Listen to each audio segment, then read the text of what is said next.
This video contains subject matter that may be offensive and disturbing to some people.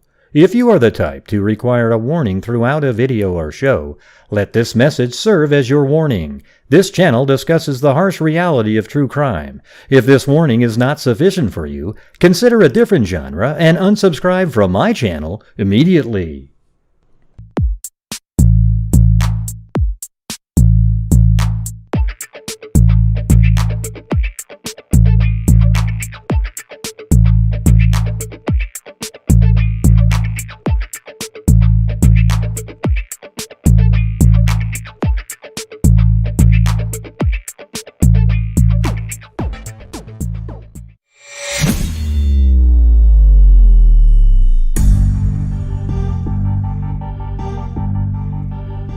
Yo!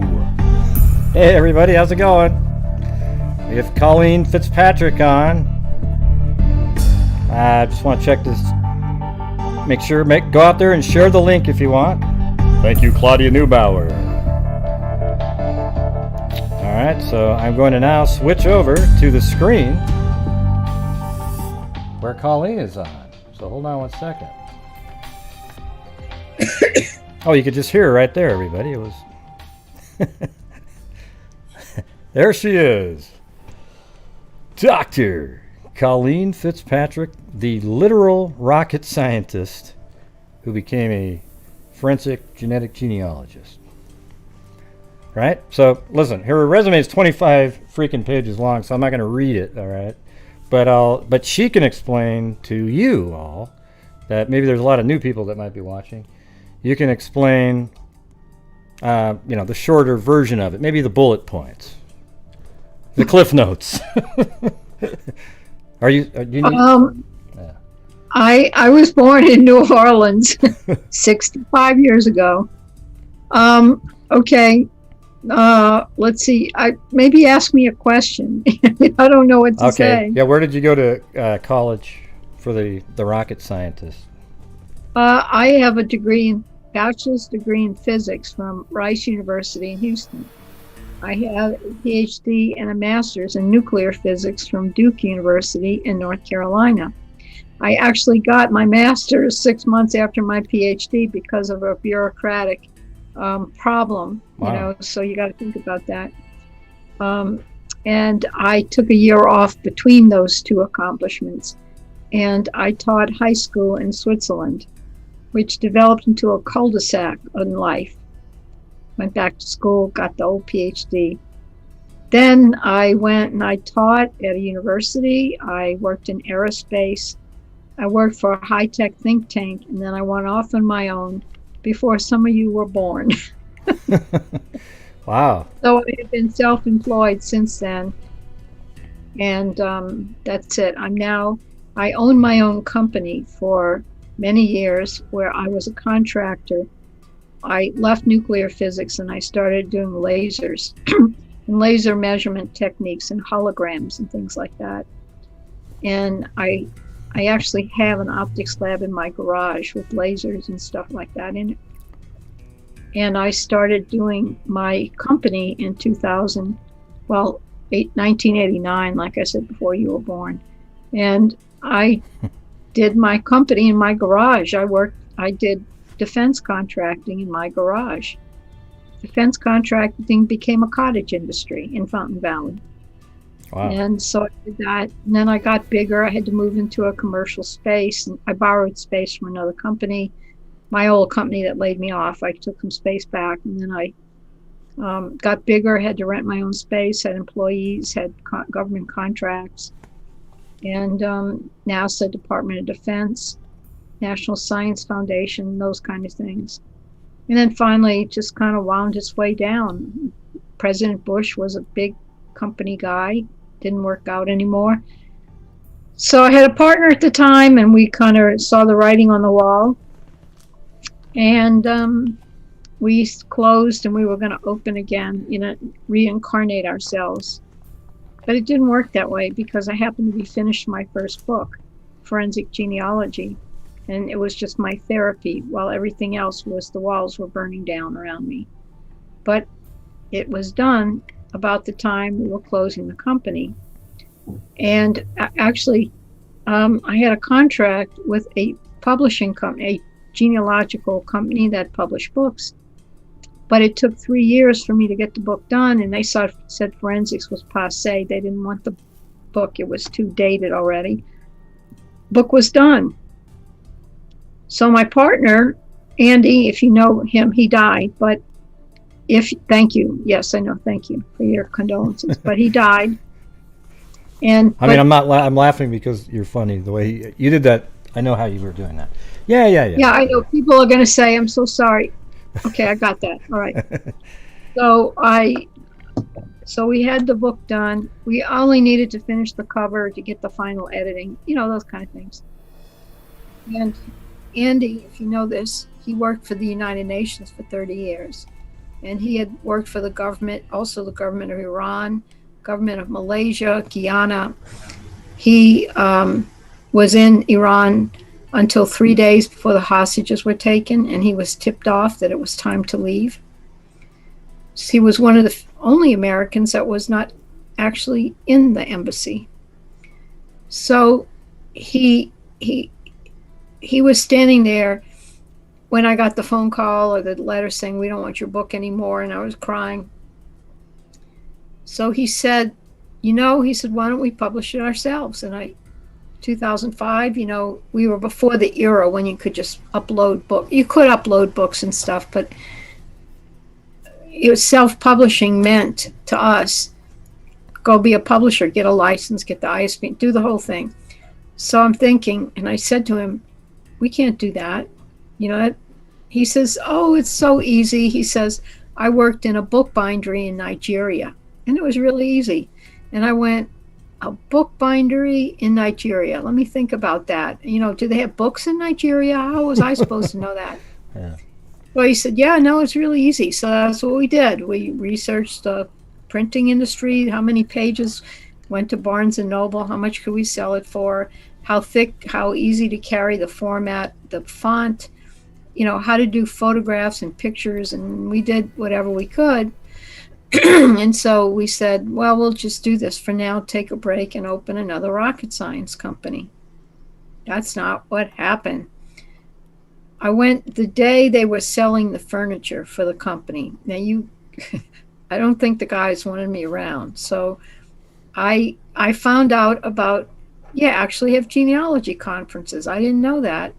And I wound up going to Portland, Maine, to my first genealogy conference, which was the New England Genealogy Society, Genealogy and Historical Society, or whatever. New England Regional Genealogy Conference. All right. Went up there with a box of 35 books, and I couldn't stop selling books.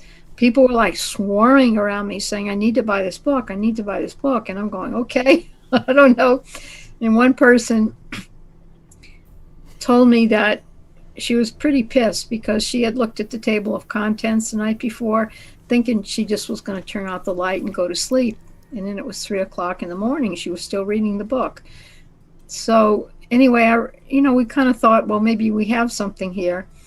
And within 3 months, the book was on NPR, and then, which is incredible. And then, okay, so we're selling books, and we really thinking about this forensic genealogy stuff. The book didn't have anything to do with crime. It had to do with just how to identify all photos and stuff like that. Normal stuff. And then a guy surfed into my website and said, we're selling books called Forensic Genealogy. He says, can you find somebody for me? I said, I guess so. Why do you want to find him? And he really was kind of cagey about that. And he said, I have a couple in Taiwan that I would like to find, and gave me the names. And apparently a married couple. And he said, I sent somebody, they lived in some village in Taiwan, Unga Bunga Chunga village, something like that. And he says, I sent somebody to their house and they told me they died. So you got to find their next of kin. I was like, okay. And I said, why do you want to find them? And he wouldn't tell me, but he said, it's not illegal, it's not drugs. Turned out he was doing unclaimed property where somebody's house would go up for not paying taxes or something, and then he made a deal with them to get it back. I never really figured out that part. So he kept pressuring me, and then I went to all my Chinese friends saying, can you help me find this couple in Ungabungachunga village in Taiwan? And nobody would help me. And they kept saying, no, these mafia, they kill these people. No, we don't want. Okay, so they don't want. All right, so he kept pressuring me. And he said, how much is going to cost? And hell, I don't know. So then something strange happened. I was on my way to the kitchen to eat dinner, and I sat down at the computer and I typed in the wife's name. Oh, by the way, and then he said, I sent somebody to the house. I found out they're not dead. They moved to Taipei. I go, well, at least it's a big city. You know, maybe I have a foothold there or something. So he kept, just badgering me about it. So finally I typed in one of the names into Google, and you couldn't miss. This is a professor. This woman was a professor somewhere at a university in Taiwan. I'm going, this can't possibly be this easy. And I sent her an email. I said, are you so-and-so, used to live in the United States or something to do with the United States? She says, yeah. I said, is your husband? Yeah. There you go. So I wrote to this investor guy, and I said, working in Taiwan is very, very difficult. We cover all kinds of countries, but we've always had trouble with Taiwan. So I'll tell you, I'll make you a deal. I said, I'll make you a sporting bet. I'll give you 4 days. Give me 4 days to find these people. I want an arm and a leg is my fee for doing this, because Taiwan is absolutely difficult. You give me the arm up front, and I'll do the search. And if in 4 days I can't find these people, I'll give you the arm back. But if I do find them, I want the leg to go with it. So took the bait. And of course, 3.5 days later, a miracle happened. Oh, I see. Yeah. That's fun. And son of a gun. So this blew him away. And okay. So I figured, okay, this is fun. Well, the next one was not that easy. That took a few weeks later. He gave me. Anyway, in the next 2 years, I worked 75 cases for him in 30 countries, and I got them all. Wow. And I'm not counting. I have to put some of those Taiwanese on the side because there is a language problem, because you can't, going back and forth English to Chinese just doesn't work. I can bore you with why, but so that's how I got into forensic genealogy. And then what was the first, I worked in about 50 countries. I worked 30 countries for him, but I've researched in about 20 more since then. And then you what was the first sort of big case with notoriety that you helped solve? The Hand in the Snow, where the arm, I was actually in Guatemala, and I think I was with Andy in Guatemala. I think we were there to get our teeth fixed. Another story for another time. I got an email from a genealogist saying, I don't know what to do about this. The Armed Forces DNA lab just contacted me. They're trying to identify a frozen arm and a hand in a glacier in Alaska from a plane crash in the 1940s. I don't know. Can you do it? And I'm sitting in Guatemala having researched maybe by then 10 countries, 20 countries. I'm okay. So what? This is the U.S. So they had 30 victims in this plane crash in the 1940s, 1948. It was the back country of Alaska. Couldn't get back there. Very difficult. Open 2 weeks out the year only. So some airline pilots had decided that would be their hobby, to figure out where the plane crashed. And they could only go out 2 weeks in the year. And they went out a couple of times. And the third time they went out, they gave up because this was expensive. It was exhausting, very difficult hiking. And they were on their way out, and they did something actually pretty stupid. When you are walking on glaciers, you don't walk down the center because you could fall in a crevasse that, and there you go, you can't get out again. So when they did that, you should always walk around the sides of glaciers, for all you people in Texas, not to be, funny about your weather. But if the glaciers come that down, don't walk down the middle or walk around the sides because you're safer. But they walked down the middle. They found the plane. The plane the glacier had been like, moving. It moved like 2 miles in 50 years, but it was churning up stuff. And they found a piece of plexiglass window out in the middle, like miles way in the back country of Alaska. And they, what is a plexiglass window? Oh my God, that's the plane. And they did. So they wound up going back 2 years later. They had to keep it a secret because they didn't have a permit to be back where they were. So 2 years later, they applied for a permit. Now, in the meantime, there was a local legend about this plane crash. 50 years later, there were people who had witnessed it still around in the area, and they said, and there was a rumor that the plane probably had payroll on it, to pay these were merchant mariners who had gone around the world delivering oil to various military installations.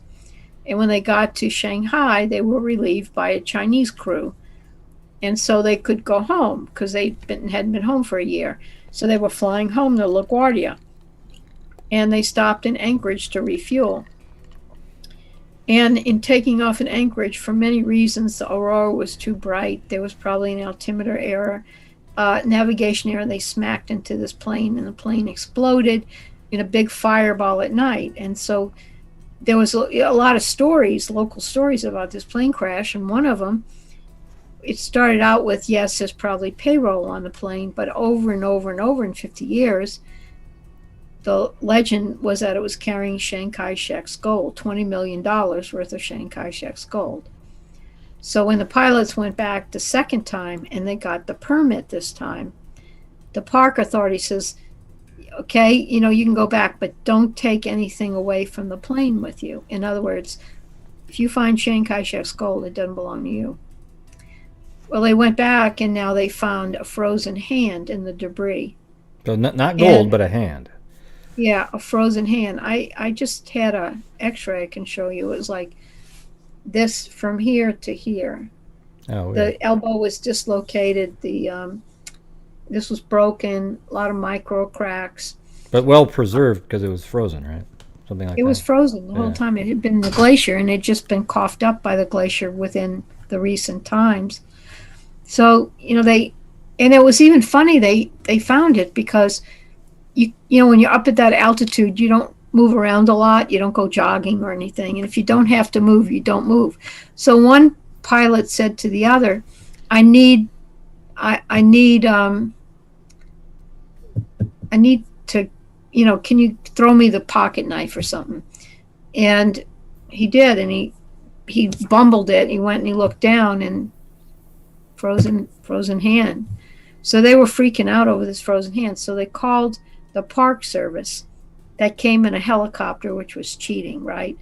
And they flew up and they collected this hand. They tried to fingerprint it. They tried to DNA it.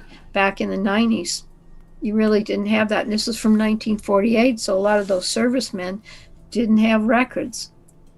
Some of them were born in the 1890s. Okay, so fast forward, the pilots, this becomes a project for them, trying to figure out who this hand belongs to. In the meantime, they research everything about the passengers, the plane, and whatever, and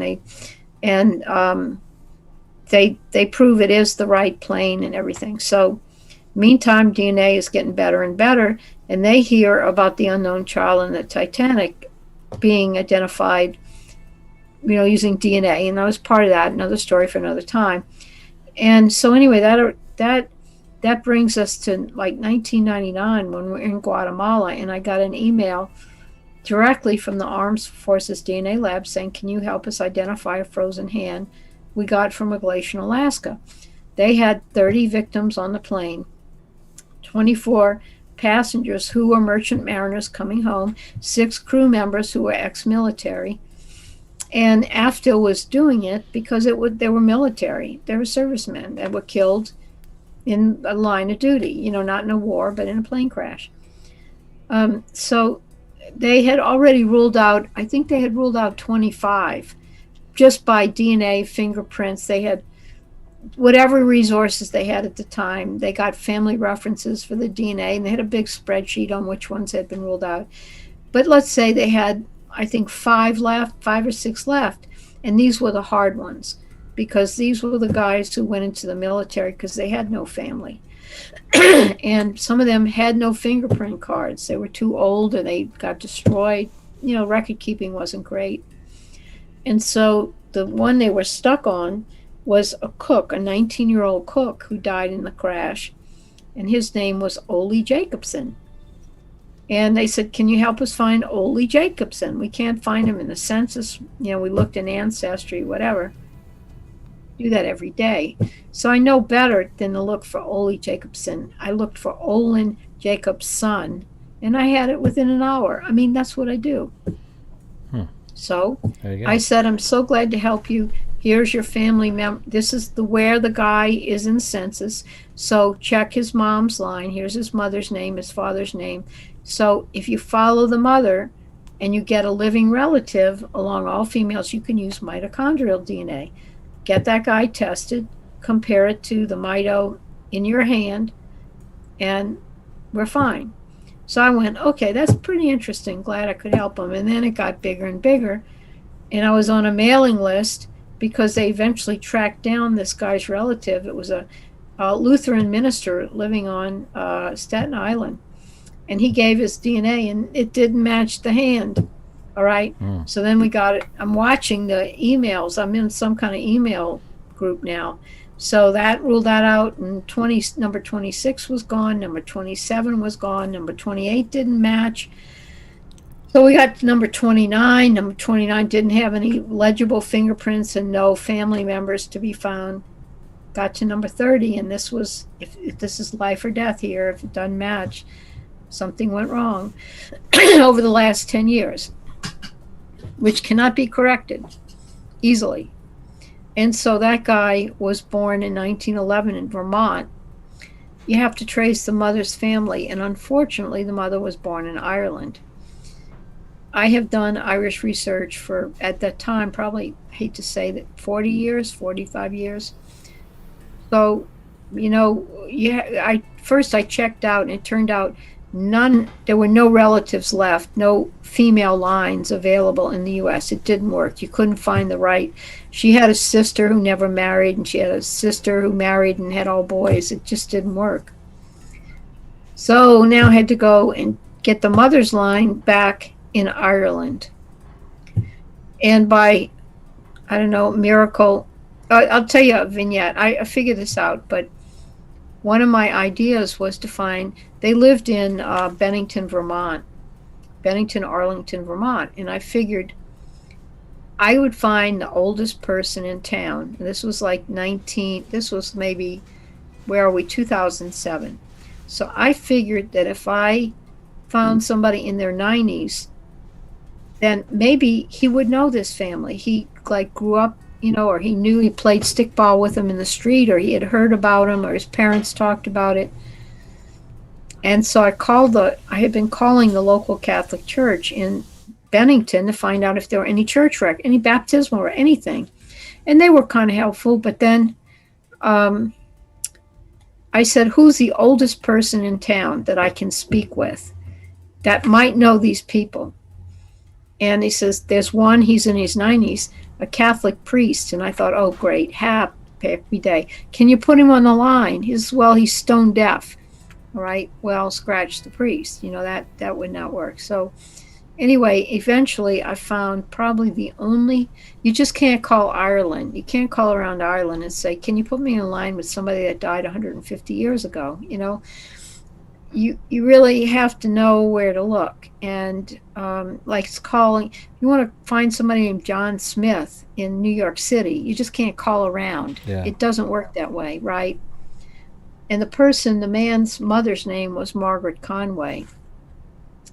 And her mother's name was Ellen Drum. And I'm trying to find the females. I got to do the female line because of the Mito.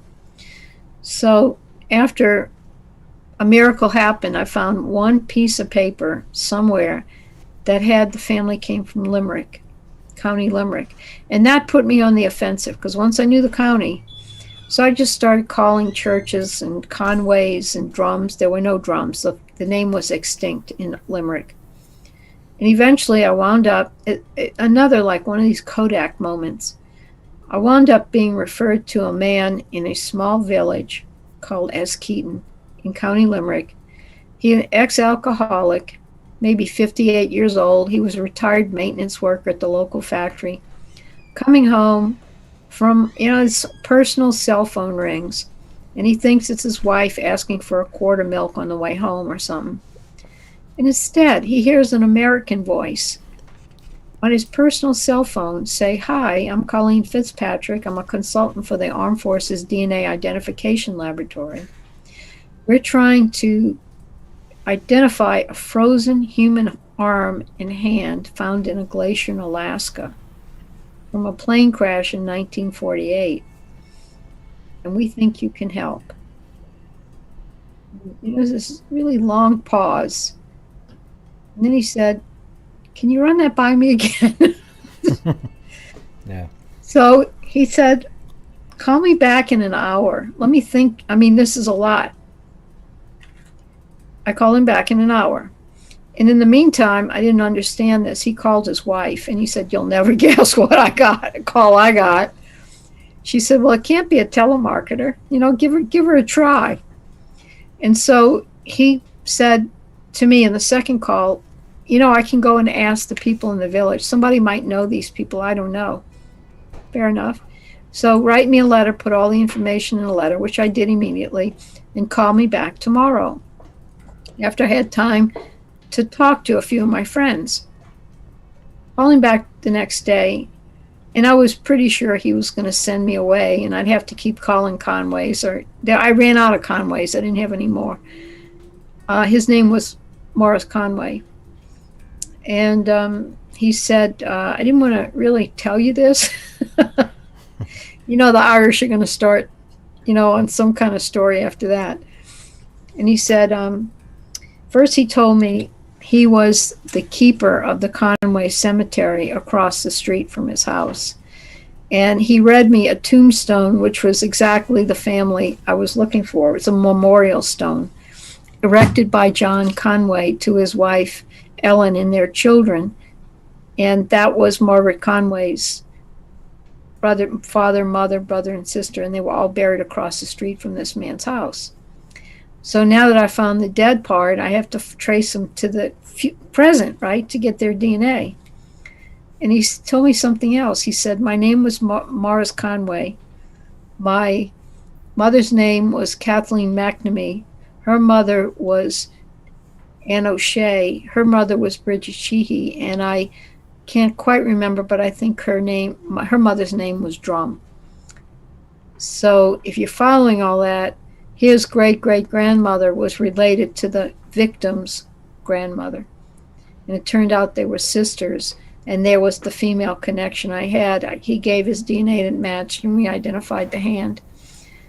Wow. And it was the reason all of this was important. At first, the Armed Forces Lab didn't want to get involved in this. But it was a military crash, even though it was chartered. It was a chartered military, and the victims were in the military. But also because the hand, when it was originally found in the 90s, it had been embalmed, which really ruins DNA. It makes it like double-sided sticky tape or duct tape, where you roll, it sticks to itself and it gets to be this huge ball of garbage. And so the hand had been embalmed. Well, it happened that the Armed Forces Lab was working on the project. There are 873 servicemen buried in the Punch Bowl Cemetery in Hawaii. They are victims of the Korean War. They were killed in the Korean War. They're unknown soldiers and have all been embalmed. So they figured that if they could do the arm and the hand from 1948, although it had been embalmed more recently, that would help them develop techniques to get these servicemen in the punch bowl identified. And that's why they did it. And we not only identified the hand, which was now 60 years old, it also became the oldest fingerprint identification on record, because we had fingerprint experts, because it was a hand, you could do that.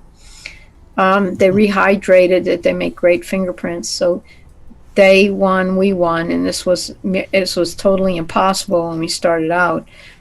And all of that paid forward to identifying these soldiers in the Punch Bowl Cemetery. It's an ongoing project even today. Wow. And maybe that was too long, but that's my answer. Yeah, no, it's interesting. And it really, I didn't put you to sleep. I saw you snoring. I saw you. Well, I did kind of catch myself a few times, but never ask an Irishman to tell you a story. You'll be there all night. Yeah, that's awesome. Yeah, so I think it'd be interesting to have your take on the Delphi case. I know that you've reached out to them. You haven't, hasn't really developed anything yet, but it seems like, man, if you can solve a 60-year-old, I mean, it all depends on what's in the system and everything. Right? Yeah. Like, so what we could do is I could go over just sort of the basic part of the case again, just so you get the feel of it. And then we can talk about a couple of the statements made. I've recorded those. We could play those about DNA and how they refer to it, and then maybe you can tell us about what the problems might be if they do have DNA and they haven't done this yet. Yes. The genealogy. I can do that. Yeah. So let's give it a whirl. All right. Let's see. Let it rip. I'm going to switch over to this screen now. So now you can see the big... Yeah, I like your maps, the way you set that up. I really do. Yeah, cool.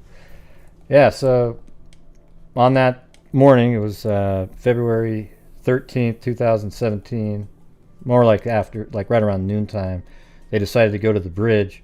And I actually have a video of the whole drive right here, but Abby and Libby decided to go to the bridge and hang out. They got permission to go. They needed a ride there. Kelsey gave them a ride and took this route right like this, all around. And there's an alternate route at one time that they also would take occasionally, but it was this one. And then it overlaps at this certain juncture right there. And then they drove past the cemetery, and then right here at this parking area, they got out.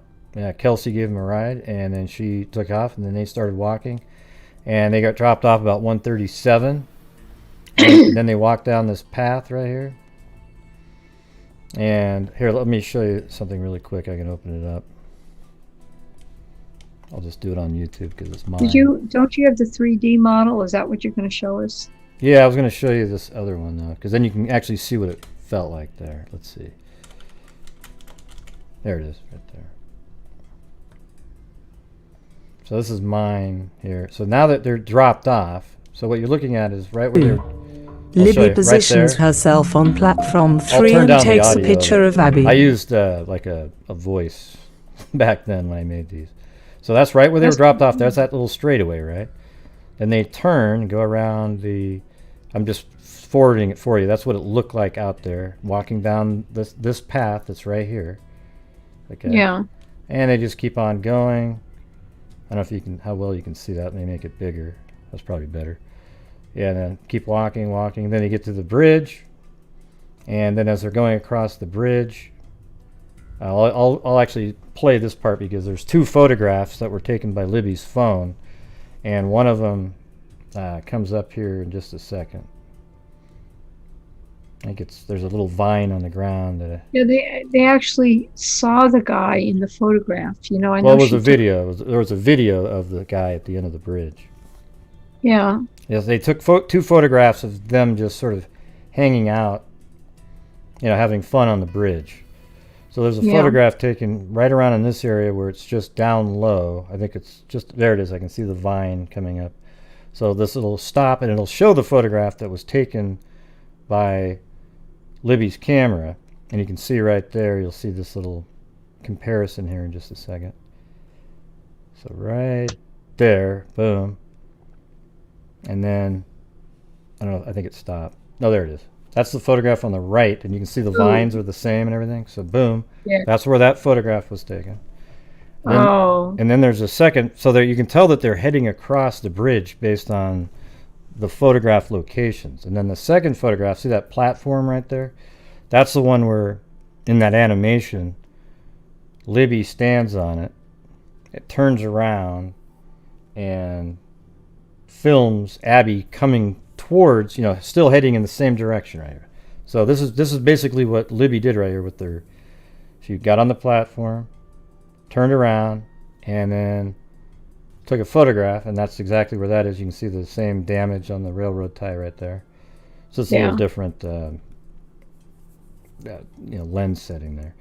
So then they head off, and then they go off.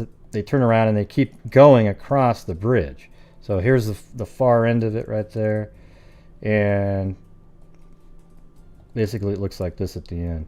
So Libby's standing off the end of the bridge with the camera down low, and she's filming the suspect coming, and you can see that little forked tree back there, platform, and that's the same thing right there. Boom. And he's a little bit past this platform in the video, and then he has them. Then he has, like, that's probably what it looked like right there. Then he has them go down the hill, and it says, "Guys, down the hill." How close was he when he said that? Well, when he said those comments, he was right next to him. Oh. The video, so there's more to the video, but apparently she puts the camera down low and it sort of films the ground and things like that, and further conversations. We just haven't been able to hear that. Now apparently he took them down right in this area right here. Down, that's the hill that he took him down. See that? So there's this hill, you take him down there, and then there's another private drive that's coming up. You can see that drive goes under the bridge there. Mm-hmm. You have to go down that hill too, and then after you take, I'll just speed it up so that we're already getting down there. So this is down on the very bottom level underneath the bridge, and what we're looking, you can actually see up on the map. Let me show you where that's right over like this. They're standing right around down in this area. Yeah. At that point. And then you can actually see across the creek. There's this real shallow area right there, which is right here. And that seems like that's how they got across, because there's this really shallow area. Now, whether or not they sprinted across to get away, we don't know. Or he forced them across with a gun or something like that. We just don't know. So, well, why would he want to go on the other side of the creek? Well, that's one of the questions people ask, right? Like, it's kind of weird. I mean, I always thought that back here in this little cove is where he meant to take them, and that they made a run for it. Yeah, I think they probably did. Yeah, that's what it feels like. Make it. And one girl would not leave the other. One girl would not abandon the other. Right, and then one of Libby's shoes was over on this side of the creek too. So. Yeah, because that's where they started running. That's where they started running, and that's why she lost her shoe. What kind of shoe was it? A black Nike sneaker. So it was laced? Was it laced? I think it had laces on it. I've seen it. Because that's going to confuse things. How could she lose a shoe if it was laced? Well, what if it was just kind of loose and it got stuck in the mud, kind of? Yeah, okay. Yeah, all right. Stuck in the mud, wanted to run. Yeah. Took the shoe off and kept going. Yeah. Okay, I'll buy that. So that's kind of the general story of what went on that day. And apparently the guy left somehow, and the law enforcement's curious about a vehicle that was parked at the abandoned CPS building there. And then a friend of mine, Cairo, went out there, and we know that there's a surveillance camera right on the side of this building here that films right towards there, and you sort of wonder if that's what they can see. He's just so far away, they're not going to share the image. And there's also a surveillance camera on the front of this building as well, right there. Yeah. So. Well, and how big is Delphi? How big is the area? Yeah, how many people? I think there's only like 3,000 or something. It's not really big at all. Look. You'd think that somebody would recognize the guy. Yeah, if he lived there, right? I mean, that's what everybody assumes. But yeah, I'm saying even he keeps his head down like he did, and he wears, the loose clothes or whatever, hat. Somebody's going to say, oh, I went to high school with him. Oh, that's Bill again with that stupid hat. Yeah, that's true. I think so. But it's hard to even see what he's got on his head. Even in the video, everybody says, oh, yeah, it's definitely this, it's definitely that. But, Let me see. Can you put the hat on? Can we see what the hat looks like? Let me see. I do have the... actually, I have it in here. I'm not sure what it'll do to... You have a close-up of the hat? Well, you can see him. You're not on this screen, though. But wait, maybe you are. Let's see. No. Yeah, I can see it. But he's got... Wait, stop it when it's really clear. Well, it never... Well, I can't stop it on this. It's just... Clearer. Okay. On this one, it's just going to play. It's just sort of in the background. It almost looks like he's got a hoodie on over a hat. Yeah. Or... Right, hoodie. Yeah. But even so, somebody should say, hey, that looks like Frank, and hey, oh, yeah. I recognize. Listen, everybody, if it turns out to be someone named Frank, you heard it here first. The new moniker is Psychic Colleen Fitzpatrick. Detective. Yeah, anyways, let me get back to the other one. So that's what he looked like walking towards them. I mean, she recorded his voice. She got a video, and they still haven't been able to solve it. And you just really want another second of video. You really want more photographs. Yeah. You really want. And a little bit closer. If it was me and somebody, was like I got scared or something, I would not want to show him I had a phone that I was taking his picture with, because he would grab the phone and throw it in the water, or he'd throw it away. Yeah. And I wouldn't want that to happen. Well, it's interesting because everybody always makes that comment, like, why didn't he take the phone? I don't think he ever found the phone. Like, he never saw it.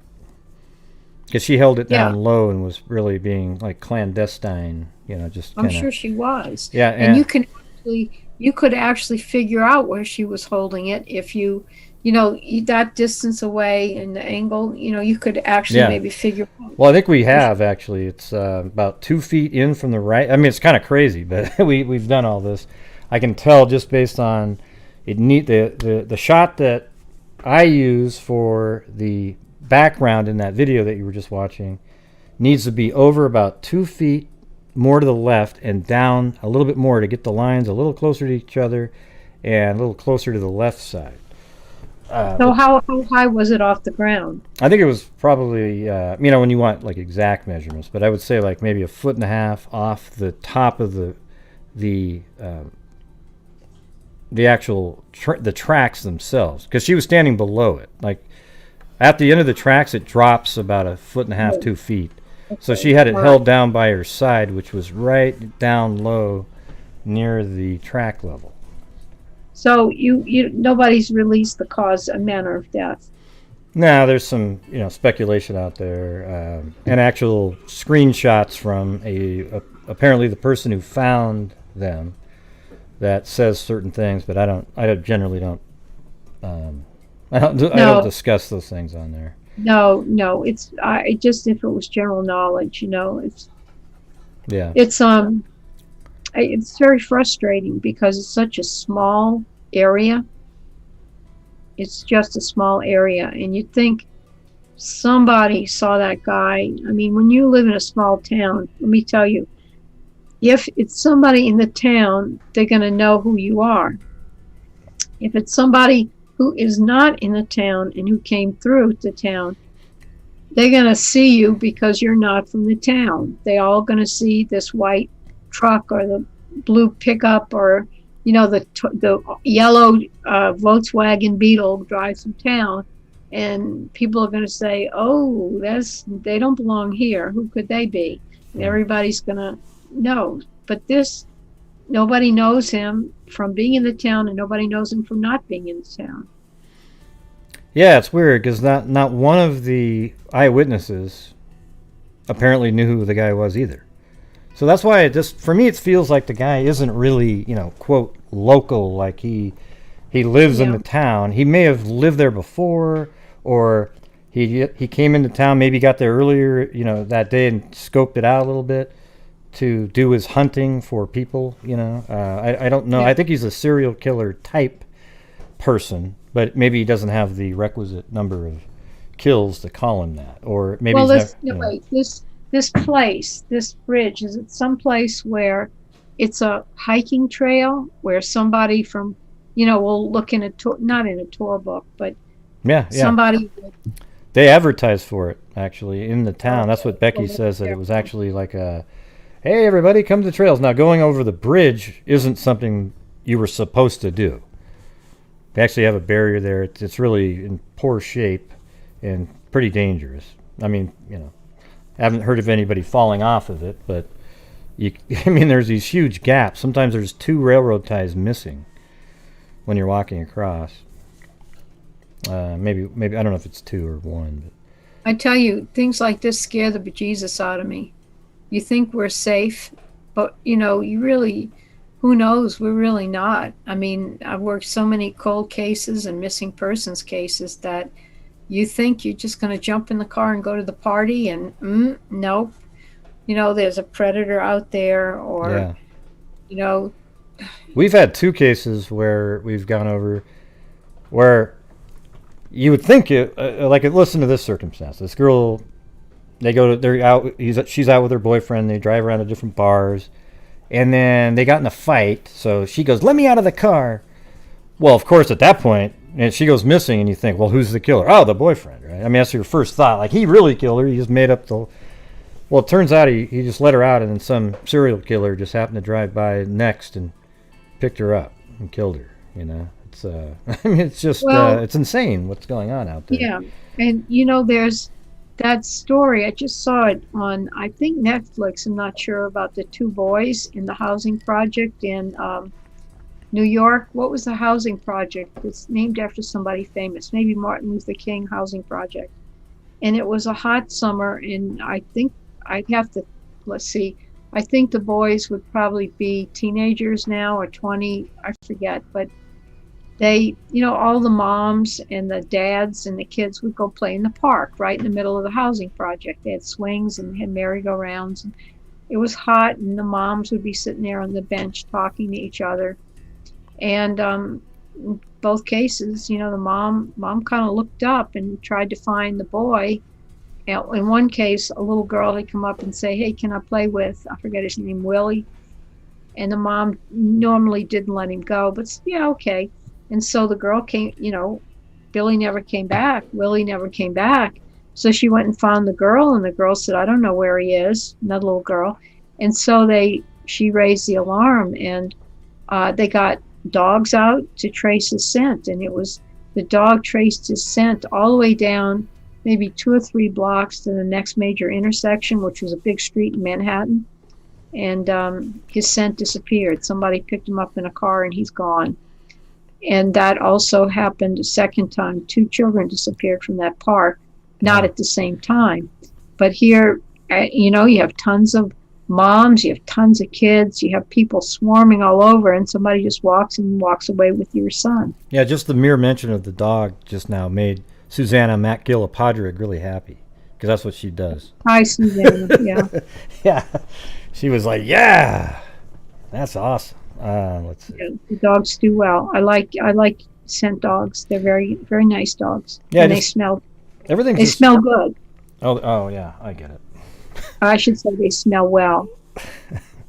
Yeah, I mean, just covering cold cases so often, everything is so. There's so much randomness out there. You don't even have a clue. She says hi, by the way, in the comments. You could just be doing anything, and then you're just in the wrong place at the wrong time with the wrong wacko walking around. Almost always guys, the killers. Yeah. And almost always the victims of a serial killer type are women. I mean, it's like 90%. Yeah. 90. I mean, I don't even know what the percentage. It might even be higher than that. Not many. Very few guys get killed by serial killers. There are some that do that, but if you took a total, I don't know, Eileen Warnos was the famous one. I mean, Dahmer killed guys, so I guess his total might skew the the numbers a little bit there. Well, some serial killers are non-denominational. They kill anybody. And I was riding my bike back from college. I used to ride it stupidly, Houston, from the physics building to my apartment, and it would be midnight, whatever, 11. I don't know. I don't remember, but it was dark. And I'd ride pretty fast. I'd have my helmet, I have my gear, my backpack. I'd just zip home. Well, one night, I didn't zip home. I was riding slow because a friend was walking behind me. He was either walking with me to the apartment or he had, I don't remember, maybe somewhere else to go, and he was following me. And I saw this guy coming the opposite way. And I looked at him and he looked at me. And I didn't think anything about it. You know how you ride slow on a bike and you kind of have to speed and not, you have to kind of keep on the bike. But I had to go slow because my friend was walking behind me. And the guy came up to me and he almost pulled me off my bike. And right at the last minute, he saw my friend and he just veered and he walked away. Oh, wow. And I didn't think anything about it until later. And now I realize who knows, I may have been toast. Had he not, and my mom kept saying, don't go at night, don't do that. And I have to say, this night I was actually not zipping home. So that was a factor. And then one of my other friends ratted out on me and told my mother I did that, so she was not very happy about that. But now I realize maybe that wasn't a good thing to do. Yep. Wow. Let's see. Reading some comments. Yes, somebody said Dahmer killed all men. Yes, I said that about 5 minutes ago. And then somebody else is saying right here, the suspect was on the bridge, walking across. See, there's a lot of people out there that they just have to have an alternate theory just because they want to. The suspect was walking across the bridge, and the two girls were at the end of the bridge down here, but probably when they're halfway, he's walking across. But there's people out there that they just can't let it go. They think the guy was just hanging out in the woods back here, hoping beyond hope that somebody would come across. I think it's way more likely that he walked this way, since his car was apparently parked over here, that he walked across knowing that they're not going to want to walk past him on this really narrow bridge to leave. So they waited at the end, hoping he would just turn around and be a normal person. And they were getting nervous, and he kept walking, and then it turns out their instincts of being nervous were correct, and the fear never went away, and it got worse and worse, and they were killed. It's just a horrible story. He saw them. He saw them. Yeah, he saw them. He knew that there was nobody in front of them either. So, like, when he was back here, he knew that everybody else that day who had gone here had come back. So he was very sure, and he would just watch from a distance, and then he starts walking across. See, a lot of people, to make it work in their brains, they always say, no, he was over here hiding. And then he walked past the girls 80 feet, then turns around, and that's what you see in the video. But no, nobody would do that. He would have just waited on the other end of the bridge and just said, down the hill. That's not what happened. Sad. He wouldn't walk all the way out there and then turn around. And, it's mind-boggling how the mental gymnastics that people have to do to come up with what they want to believe, okay? I'm not saying it's impossible. It just doesn't make any sense by a rational person. Well, Gray's not rational. He killed... Okay, all right. No, but it's the KISS principle. Keep it simple, stupid. Exactly, right. Or keep it stupid, simple. You can do that, too. I think I do that one sometimes. Depending if you're talking to a politician or not. Yeah. So right now I'm gonna switch it over to this Adobe Premiere where I have some stuff recorded. So let's listen to this. This is from the HLN Down the Hill podcast. A little quick clip on that. I think it's Toby Lesenby, the sheriff, talking about a little bit about the DNA. Back in April, you mentioned perhaps a smudged fingerprint. Is that a piece of evidence? There were some fingerprints collected. Yeah, so that, I mean, but again, practically every crime scene's got fingerprints too, for the most part, unless they're, wearing gloves or something. Mm-hmm. Do you know if those fingerprints belong to the killer? That I do not know. And same with DNA. You have DNA. Yes. Do you have his DNA? And we don't know. We haven't, no one's charged, no one's jailed yet. How frustrating is that for you? It is. It's very frustrating, but I'm a patient man by nature. So what do you think that means when he says, it feels like they must not be able to identify? What do you think about that when you hear that? Well, I think he does have DNA, and he's not wanting to say there is foreign DNA on the girl's remains. Now, he doesn't, and he is correct, because if you have DNA on touch DNA, whatever DNA they have, you don't really know. You can't really legally say it belongs to the killer or anyone else until you figure out who it belongs to. If it's DNA on, their clothes, touch DNA, their earring, their shoe, whatever, that could be a family member. And anyway, the last thing he wants to say is, yeah, it's DNA and it belongs to the killer. You really don't want to say that, because it may not belong to the killer for some reason. And the minute you say, yeah, we have DNA, everybody's on your back. And so he kind of didn't really go into it. And he wanted to admit they had DNA, but he didn't want a mob scene. So he downplayed it. Yeah, we have DNA, but we don't know who it is. Yeah, well, it seems like they must have a DNA sample that they haven't been able to identify yet, just to be saying that, right? Like you go around, you test different people in the town, and there's still this one that doesn't match. It would be really, there's a lot of interesting things hypothetically you could do with this. First of all, if they, Bless you. Thanks, it depends on how the kids were murdered. If they were stabbed, well, does this killer actually touch them? I don't think they could be shot, because wouldn't somebody have heard that was shot? So you're kind of getting into strangulation or stabbing, some quieter form. Yeah. The girls did not scream, which is also interesting. Wouldn't somebody have heard them if they screamed? What do you think? You're the master of geography. Well, the thing is there was a person there, but they might have been there a little too late. They got there right around 3 o'clock, and they were taking off I think that they were taking off the end of the bridge, because that second photo of the one that was taken of Abby was at 2:07. That's when it was uploaded to Snapchat. It only takes about 6 minutes to walk, 5 minutes to walk across that bridge if you're just kind of hustling. So let's just say another 10, 15 minutes. So like 2:22 to 2:30. Then they walked across the creek. They're over there at like 2:40. Who knows when they were killed? And then the other people show up at 3. I mean, he might have left because he heard them too. Okay. Thank you, Mac. So, all right. So if they screamed, you're saying there could have been nobody around to hear them. Yeah, nobody would really. Let me pull up the map.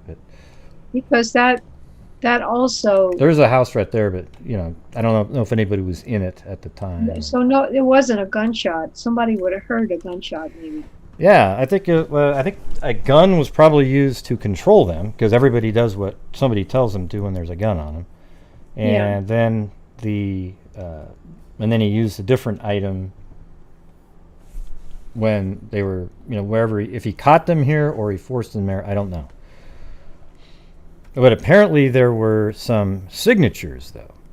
That's what's crazy, is that it was confirmed too. So Robert Ives, the prosecutor at the time, he was just on my podcast, and he said that the crime scene was very unusual. But then on the HLN Down the Hill podcast, he said that there were at least 3 signatures things that aren't needed to commit the crime that were left. So that's interesting. But like we don't get to know it. It sucks yeah. They got the DNA from. Yeah, maybe on those because they got fingerprints too. That's a little hard to get that off of clothing. And I know there's a cell phone that they found, but I don't think, and it was found generally near the bodies. So I don't know if there was other items there that could have had fingerprints on them because it's hard to get them off of clothing, although they can now, right? It's just not as easy. Yeah. Yeah, they get them off of even plastic bags, grocery bags and things like that. Yeah. Let's see. So, without information, you really can't make that call, I'd like to know what the signatures were, except I don't need to know. I just want to. That's Can the I thing. see the picture of the guy on the bridge again? I want to see something. Yeah, just a second. Okay, all right. I can't pause it, unfortunately, on this one. That's fine. I was going to take a screenshot or something because... Well, actually, let me see something. I might be able to do something. Hold on a second.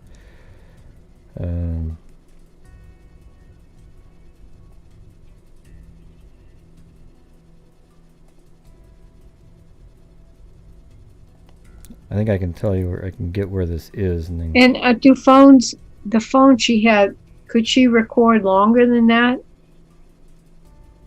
Or is that the maximum amount of time? Yeah, I think there's more on the video than yeah, has I'm been sure released, they made. obviously, because they cut out the part in between that video and when he said, "Hey guys," because he's like 60 feet away at that point. Looks like he's got like a fanny pack. Yeah, that's what a lot of people. That could be where his weapon is. That I could wanted be. to see if he had his hands in his pockets, like he had a gun in the pocket or something. Yeah. Well, I think that's what he's got going on with his right hand. He's propping something up under that jacket. Yeah. Yeah, there's something under the jacket. It's like poofing out. You see it. Mm-hmm. It has something. I don't know. It looks like a fanny pack. He's got something. I'm going to load this other video up over here. Hold on a second. Ah, shoot. It's not letting me do it. I'll let you keep looking at that. I'm going to try to load this up into my software program so I can play it slowly. Now, do they have to come back home? They have to come back the same way to go home, or is there an alternate? Yeah, they were going to walk back, and they were going to get picked up the same place they were dropped off. However, on the other side of the bridge, that private drive leads to Abby's mom's house, or where they lived. Oh, It's about a mile away from there. Could they have come off the other end of the bridge then? They could have? Yeah, you can get off the other end of the bridge. There's really nowhere to go, though, other than through the woods down the hill there. Oh, to the road home. Yeah. The road, alternate road. Mm-hmm.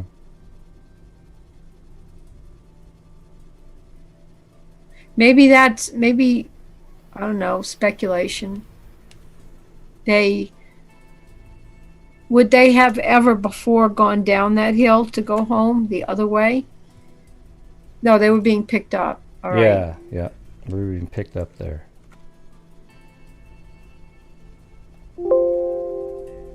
Oh, man. Struggling to get this file here. He's got some kind of, I'm sure people are just nauseated with all the speculation, but Yeah. he's got a hoodie and he's got something in the right. That's his weapon. Yeah, I think he's got a gun propped inside the jacket, maybe even holding the handle of it under the jacket. I agree. He's got some form, a shape underneath his jacket. Mm-hmm. And there might be some other stuff under the jacket that he's sort of keeping in there. And it's weird, too, because that fanny pack becomes really flat at some point. So sometimes I think it looks like it could be the tail of the brown hoodie that he's got around. It's just that side just sticking out, or it's a fanny pack.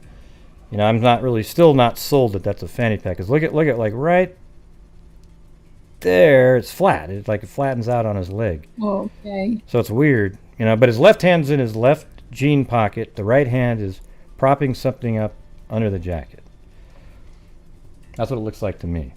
And I think that's probably, apparently in the video, Abby says, "Is that a gun? Is that a gun?" You know. So, and then apparently they can hear a click of the gun.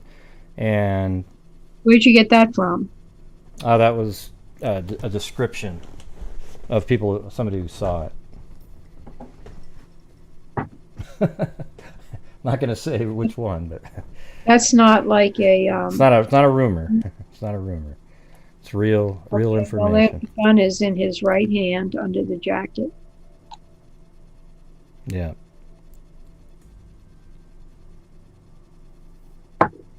Hey, Steve Howden, everybody said that it was a gun in the jacket. I've been saying that for 3 years. Okay, so don't make your little comments in there like you're before. Yeah, I'm not even gonna read it. It's ridiculous. All right, let me. I'm gonna go play some of the stuff by Jerry Holman now. Okay. You want to hear it? Yeah. Yeah. So there you go. There he is. Now he's actually had people go, "Oh, you're the bridge guy," because there's a sketch back here next to his head. He doesn't look anything like the guy. It's just crazy. But anyways, I'll play this part. It's actually probably, I don't know, 15 minutes long, but I can flip it forward here a minute. But everything he says from this point on is really interesting. So would you be interested in, you can stop it whenever you want to. All right? Come on. You gotta give me a big smile. They have to go through some pretty steep terrain and wooded area, sticker bushes and things like that. So it's and then to cross the creek, I mean, obviously is February is probably not the warmest. It was a warm day that day, but still the water temperature is probably cooler than the air temperature. So yeah, it would have been difficult for, I mean, I don't think anybody would say, hey, let's on a walk would walk that way. So. Walking back that way, I mean, and I wasn't even there when you guys found all these horrible things, probably at the crime scene, but even just walking through that area, you get like an eerie feeling, and you kind of almost feel sick to your stomach because you think about what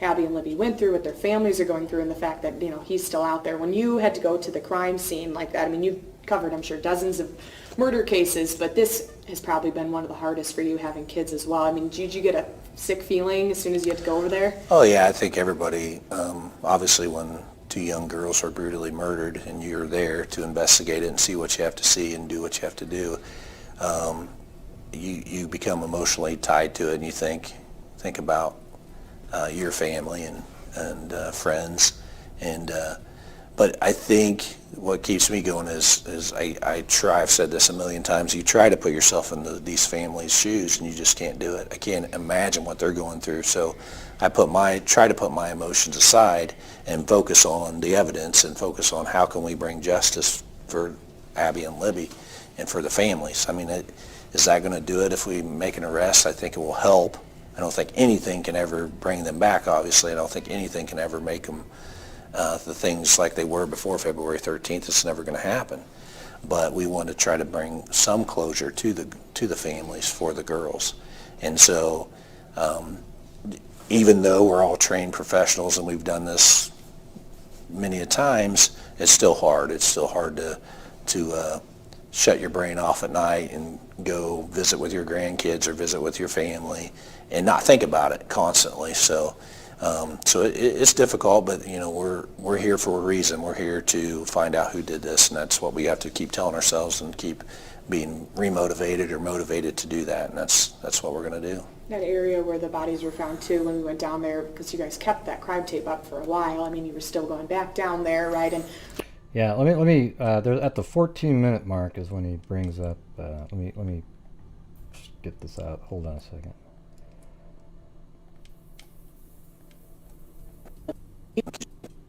Yeah, right around in here.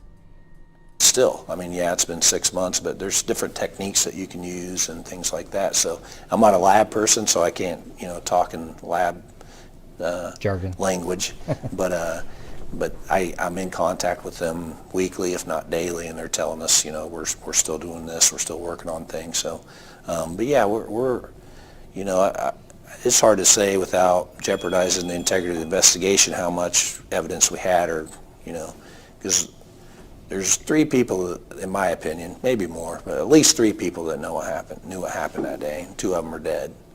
So that one person knows the details of the crime. That's why we don't like to talk about the details and what we found, what we didn't find, because when we do get that person and we do talk to them, they're the only ones that are going to know the details of this. And that's another reason why we don't like Facebook putting false information out, because then people believe that, and then they tip off of those details that are false, and it just kind of impedes our investigation a little bit. So, you have any thoughts on that? He does mention DNA. He goes, yeah, we got all kinds of DNA. It's just, we're trying to piece it all together. Yeah. I mean, what are your thoughts on it? Well, it could be the first thought. The first thought in my mind is it could be a mixture. And, when you have a mixture, usually, I don't know if there's a sexual assault here or not, but when you have a mixture, there are ways you can deconvolve or unmix the mixture or separate it, but it doesn't work if the ratio of the victim to the killer is really high. If you have a 50-50, you have even maybe a 80% victim. Usually when you have I'll use sexual assault, although that's not necessarily what happened here. You usually have an overwhelming amount of female DNA and a little bit of male in comparison. And there are ways you can get around that. You can use Y DNA to do some work, because only the male is going to have the Y. There's only going to be one, and that's going to point the finger at the male. You can do differential extraction, which gets the sperm out of there, and therefore you can analyze the sperm, and that's only going to be the male DNA. You can do that. But in the long run, you're going to have tons of more female than male. So my first guess is they got a mixture, that 2 people touched whatever it was, or 2 people's DNA, or the Abby or Libby, they have their DNA from their clothes, but there's other people touched their clothes, or they touched their own clothes, and so the killer is such a minor component to that. It's frustrating because you have his DNA, but you don't have enough. It's too hidden in the mixture. The second thing is it may be too low level. They may not have a lot. They may not have enough. It could be that somebody killed him or whatever, and then where the body's wet, he could have attempted to get rid of the DNA by soaking them, hosing them down or throwing water on them. Yeah, well, apparently there was clothing found in the water there on the other side of the bank. Oh, really? Yeah, like over, let's see. So right in this area, right there. Okay, so clothing. Their clothes were found in the water. One of them, one of the girls. Okay. Was found right around in the water over here. So yeah, the thing is there's some information out there that would make you indicate that maybe there was an assault, but they haven't said that there was, and I've heard that there wasn't by an actual person that would know well, I don't want to explain it. So, That's all right. Don't go in it. But my first guess is there's a mixture. There are ways to deal with that, and there are ways, if the mixture is too severe, too imbalanced, there are a lot of problems. Mixture, it could be degraded, but it's such a fresh case, you'd say, and they discovered the bodies really quickly. So unless it rained or, I don't know. And then the third one, degradation itself may not be the problem, but it may be so so low level DNA that, like touch DNA or some other DNA that, like maybe it was DNA in a place and then the guy rinsed it off and there's just a little bit left, that there's just not a lot of DNA to be able to make any sense out of it. Yeah, and then I guess you could. Yeah, go ahead. Sorry. Or no, seriously, it could be all three. Yeah, and it also could be that they have DNA, a perfect profile, and yet nobody in that person's sort of family tree ever uploaded anything onto these services that you would be able to check, right? No, well, what they would do would be do CODIS first. Yeah. Because he's in CODIS, the law enforcement database. There's no need to do anything else. There it is. You've solved it. You could do that very quickly. So, the genealogy's harder. It takes a little bit more difficult to, you know what I'm saying? Yeah. Well, how about this? Explain what problems there would be. What could happen even if you had a perfect profile, but you still can't make a match? So what are the issues that come up with that? Well, in a CODIS database, if you don't get a one-to-one hit, it means the guy has not committed another crime before, or he hasn't committed a crime that he can be put in CODIS for. So that's it. In I think 12 states, they allow familial searching, which is searching for a profile that's almost right, but not quite. And that would have to be, because of the way CODIS works, it would have to be an immediate relative, like a brother or a father. Familial DNA. A mother. There are a few women in CODIS. So that apparently, if they got DNA at all and they had a CODIS profile, that's the first thing you do. And what about the genealogy? So let's say they've already tried that. I think that would be the first thing they would do. And then you do the genealogy. What would be an issue with a perfect profile there? Oh, a perfect profile then. Not many. I mean, the only thing I can think of, it's not a mixture, it's not degraded, it's just great, is that he's from Yemen or Nigeria or Outer Mongolia. But even that is a clue. Yeah, that's true. Now, but let's say there isn't any people in that person's lineage that's ever uploaded to GEDmatch or those websites. I'd say that's about as rare as he can get if he's American. I have been involved in cases that, one case I had, in other words, you build family trees, you find where the trees connect, right? And then you do something with that. Those trees connected, we had 11 pairs of matches. We built those trees out, and they connected in colonial Virginia times, all of them, from 1600s to 1700s. So even that one we solved, even though, let's say, it was a very dilute bunch of people that were very distantly related. How are we going to find him in that? I mean, if you come up with a first cousin, oh my God, that's his first cousin. Let me go figure out who he is. That's easy. You come up with a parent, that's easy. You come up with a brother or sister, you figure out who Mr. X is. You come up with a first cousin, that's a little bit tougher because it could be on mom's side, it could be on dad's side. If you come up with a second cousin, it could be on mom, dad, mom, dad. So, third cousin, he has more possible connections, fourth, fifth. So this case I was working on, we had a really nice set of eighth cousins. You work with eighth cousins? Yeah, we did. I thought it was fifth and you're out. You're like, screw it. No? So you're different. You're different. No, it's statistical. So, you get, some kind of metric on how close they match, but DNA is statistical. So some people inherit more DNA than others. So a priori, just because the little calculator says they're fifth cousins, they could be eighth cousins. They could be fourth cousins because of the, just the statistics you're dealing with.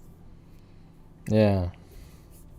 So what would your best guess at why they haven't been able to. Obviously, there would have tried genetic genealogy by now. Well, that's a good question.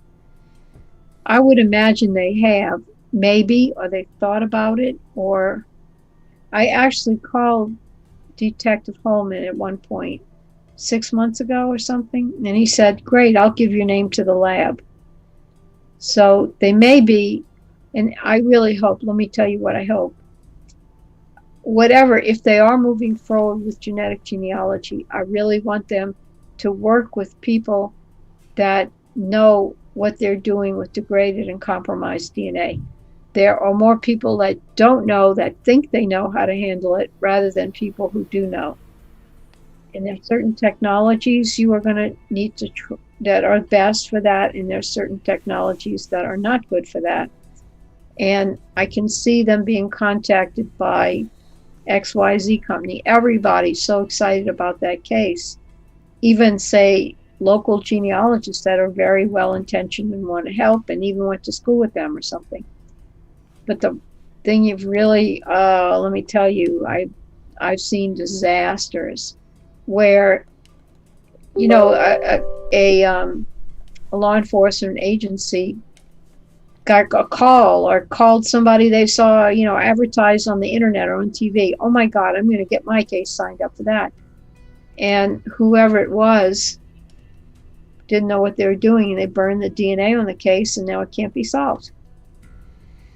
So in another case, the sheriff of this place, this county, was gonna absolutely solve it if it's the last thing he did. And he put as much money in it, and he was gonna, we're gonna solve this case. And I fortunately talked to the detective. It was somebody I knew, and I called him to see how he was doing on the case.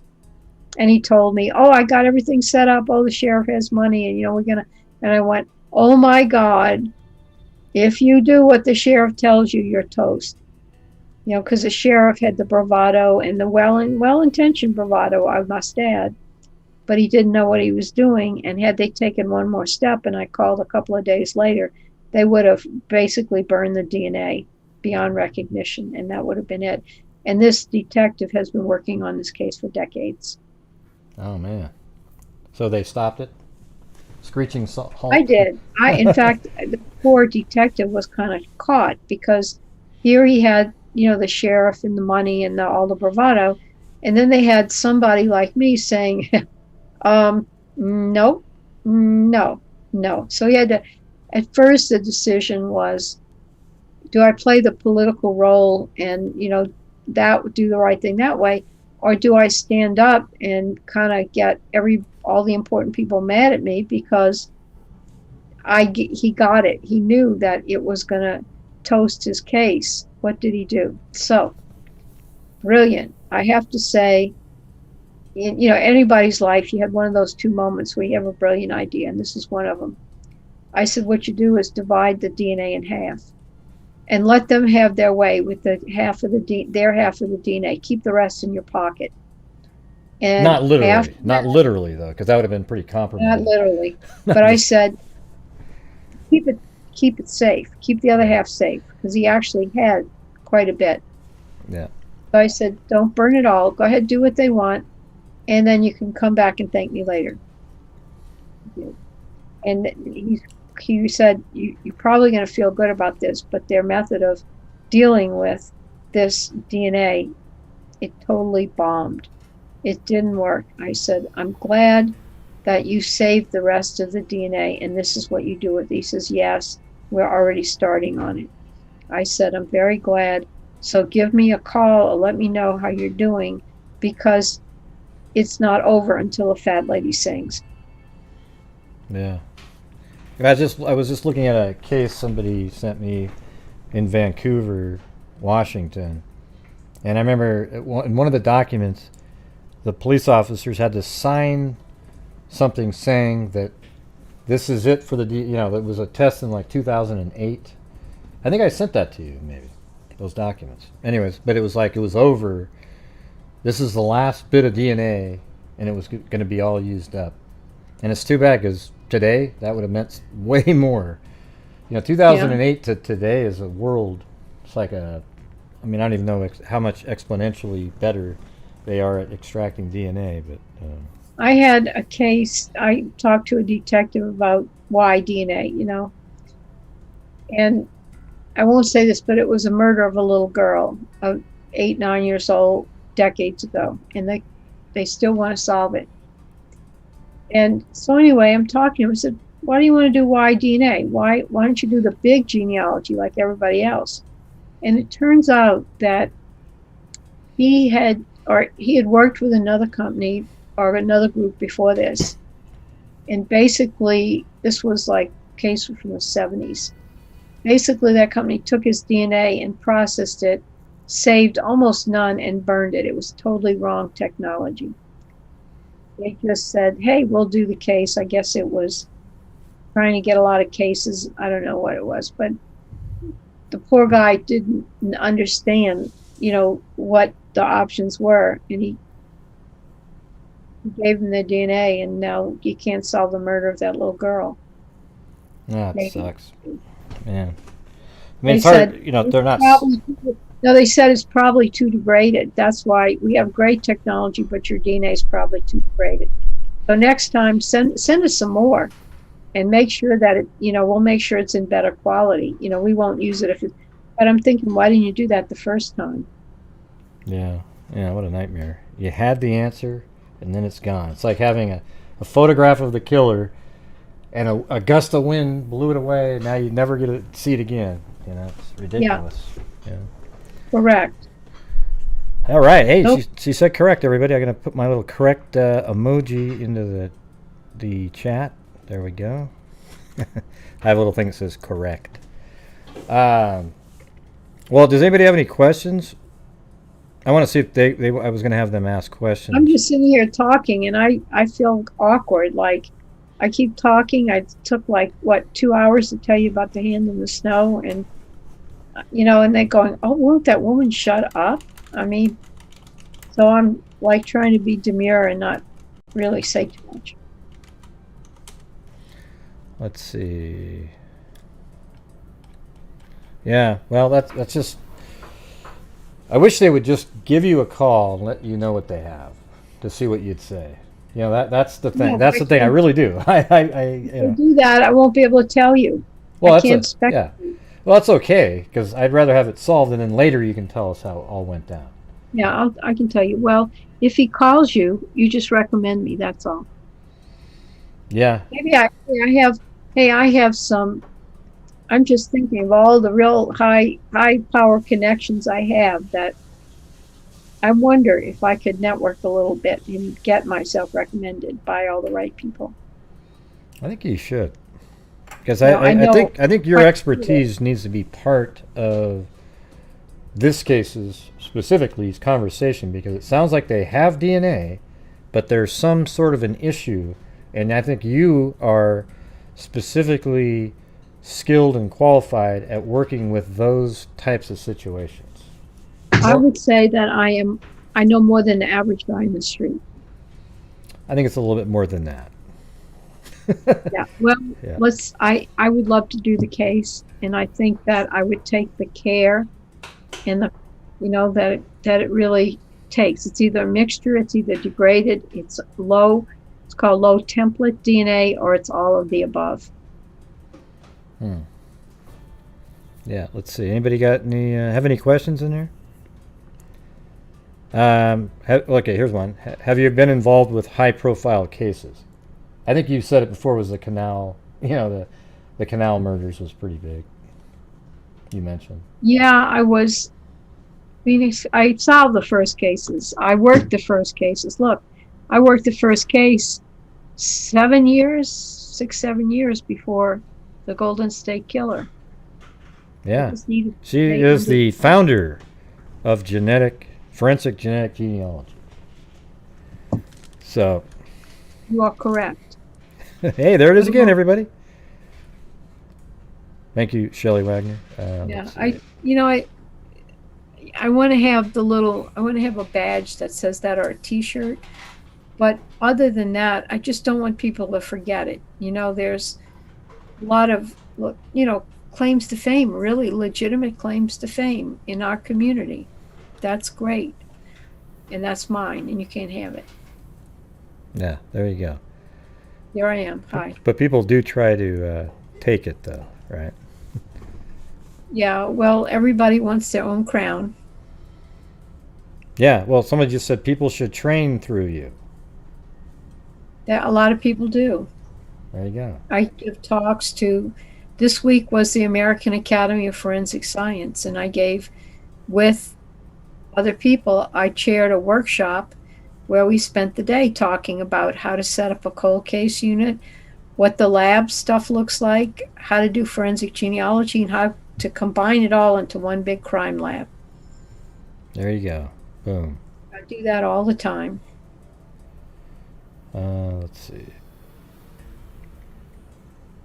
Well, they would be scared if she got to be able to do it. Connie Gibbs. She said the Delphi murderer would be scared. See, I would be too, because you seem like somebody that could just take, just a small portion and try to figure out a way to get it to work, you know. With your I have many cases that are, yeah, I'm the person to come to for a number of reasons. She said right here, do you think DNA could solve who the boy in the box found in the 50s from Philly is? I hope so. I hope so. Now, that's very degraded DNA. Yeah. So you have to dance, what is it, backwards in high heels? What is it? Ginger Rogers has to... Yeah. Ginger Rogers danced just as good as Fred Astaire, except she did it backwards and in high heels. It's a tough case. I'm familiar with it. I'm going to put the chat on here so you can see it. A second. I'm going to switch screens for a second so I can grab it. Well, it's microscopic. Yeah, I'm going to make it big here in just a second. You can't see that. Are those people like talking to you, Gray, behind my back? Yes, they are. They're saying, wow, she's so great. She's so great. I'm just not telling you. No, that's going to scroll off the top in any moment now. Somebody said, do you think it's a funding issue? And I'm going to tell you, absolutely not in Delphi. I don't know if you can see that a little bit better. There's plenty of money to go after Delphi, let me tell you. Yeah, can you read that a little bit? There's some chat there. It's a little bit If harder. I go like this, I can. Oh, you can't see that? Oh. What do they do if all the DNA has a legitimate reason to be there? Oh, well. Yeah, there's nothing to do at that point. Yeah, oh, well. It could be, it's not a relative. Obviously, they killed him, so. Yeah, I mean, that's one of the issues with when a husband kills a wife. You know, it's, if you can't prove that he physically did it, and you go, well, there's DNA. Well, there's DNA all over the place, you know? Yeah. So it's like that's almost something you can't use, the DNA part of it. Right. You know, that is a problem. And, DNA persists. Let me tell you, DNA can survive laundry. And they've done studies that, like, you have a dad playing with a little baby, and it puts the baby to sleep. They take the jumper, they put it through the laundry. The next day, the father takes off for a business trip or something. Something happens to the baby, and the dad's DNA is on the baby's jumper, even though it came out of the laundry. Yeah. Man, see, that's something nobody would even have thought of years ago. Did we talk about the doctor in Bel Air, the Indian doctor with his wife in Bel Air, that their house got broken into and he died? He suffocated with the duct tape on his mouth. Did we talk about that? They had 3, I thought we did, the Hispanic guys they arrested. Was it transfer? Oh, yeah. Well, let's see. I don't know. The finger thing, the oxygen thing, the finger oxygen. Like it was like paramedics were transferring touch DNA around, right? Yeah, they used the same little finger thing to do the oxygen on a previous crime. That it was this drunk guy, and they brought him to the hospital, and they used the same thing, and so his DNA wound up at the scene of the crime. Yeah, it's a pretty crazy story. Let's see. Scary though. See, the problem is, we're getting so sensitive to detect DNA that now, who knows what you're picking up. I wonder why. Let's see. After all this time, let's see. Well, if you guys have any questions, type them in. They're easier to see in a super chat, though, by the way. Hey, we have almost 600 people watching. You got to be kidding me. There was, yeah, earlier. Are you saying? Oh, now they're gone down. They're all gone Well, I don't home. know. Let me look. No, It was the hand. $5.99. $5.99. So there you go. Well, I have to call somebody to get over 600. This is ridiculous. There was 603, 604. Well, I'm very competitive, so I know you've had more than that. So I'm trying to pump the audience. I told her about Sarah's numbers. Hey, but she should, I think it'd be cool. Wouldn't you guys think it would be amazing to have Sarah Kalin on with Colleen, and they can sort of talk about different cases? And man, that'd be awesome. Awesome, man. That would be so much fun. Well, I think it would be. I can't tell if you're being sarcastic or not, because you said it's so deadpan. No, I'm just deadpan anyway. But especially I'm like almost in a coma, because it's been a hard week. But I want to say that in a way, there's what Sarah and I do are very similar, because what I tell people, say, what do you do for a living? I said, I read minds. I read minds because when you're doing like all the genealogy and everything, you almost have to read, like the victim, here's a case. The victim was an older woman, and she killed. Somebody killed her, and it was so brutal. The knife was embedded in her back. Okay, so you have to read minds on that, because you have to say who, for example, for many years there was a teenager that cut her grass, and he was the main suspect. He didn't get off the hook until CODIS came in, so eventually he was cleared, but he didn't have an alibi. He came up right at when they found her body and had the police tape, and he didn't have an alibi, and they had an argument earlier in the day or the day before about the money she was paying him to cut the grass, something like that. All right, so you have to ponder. It's like what we did with just Delphi and Libby and Abby. We ponder. We have to read the mind of somebody we don't know. We have to look at every tiny bit. And in the case that I'm talking about, for example, detective happened to mention to us that the woman had her screen replaced in the house. That's really interesting to us. Why do we need to know about the screen being replaced? The answer is because we don't care about the screen. We cared about the person that replaced it. So she probably had a young male in her house that knew the layout of her house and replaced that screen. And she also had alcohol in her blood, so she had been drinking. And you drink with somebody your own age. Maybe she had a male friend and they each had a drink together and something went wrong. So we almost have to be mind readers. We almost, women who, you find abandoned babies, and there's a lot of baby cases out there. You have to read minds. You have to know, the pattern that women who abandon their babies are actually older than you think. They're not teenagers in distress. They're older women, 20s maybe, mid-20s or even older. So what Sarah does is not necessarily different from a lot of the stuff we do as forensic genealogists. Hey, let me get rid of it. I'm going to show you. Somebody had a question for you. They want to know what you thought of the sketch, but I'm going to have to get rid of the chat off the top of it so you can see it. Just a second. All right. I mean, I know you're a genealogist. So I'm not sure what they're. Oh wait, that's the same. I've seen those. Okay, so this one here was the first one that they released. Okay. However, this is the first one that they made. But after Wait, the release one is on the left. The younger man. Yeah, this one. Yeah, this one. Well, let me go like this. The one on the left here is the one that was released in 2019. This one was the first one released. However, this one was the first one made 3 days after the murders. They just didn't use it because they didn't feel like it looked like the guy on the bridge, which I kind of agree with. This guy here, you know, I kind of look at him like he's like a 40-year-old guy. This guy looks like, they say he's between 18 and 40 now. But what are your thoughts on the... This is the one that was out for all the way up until 2019 right there.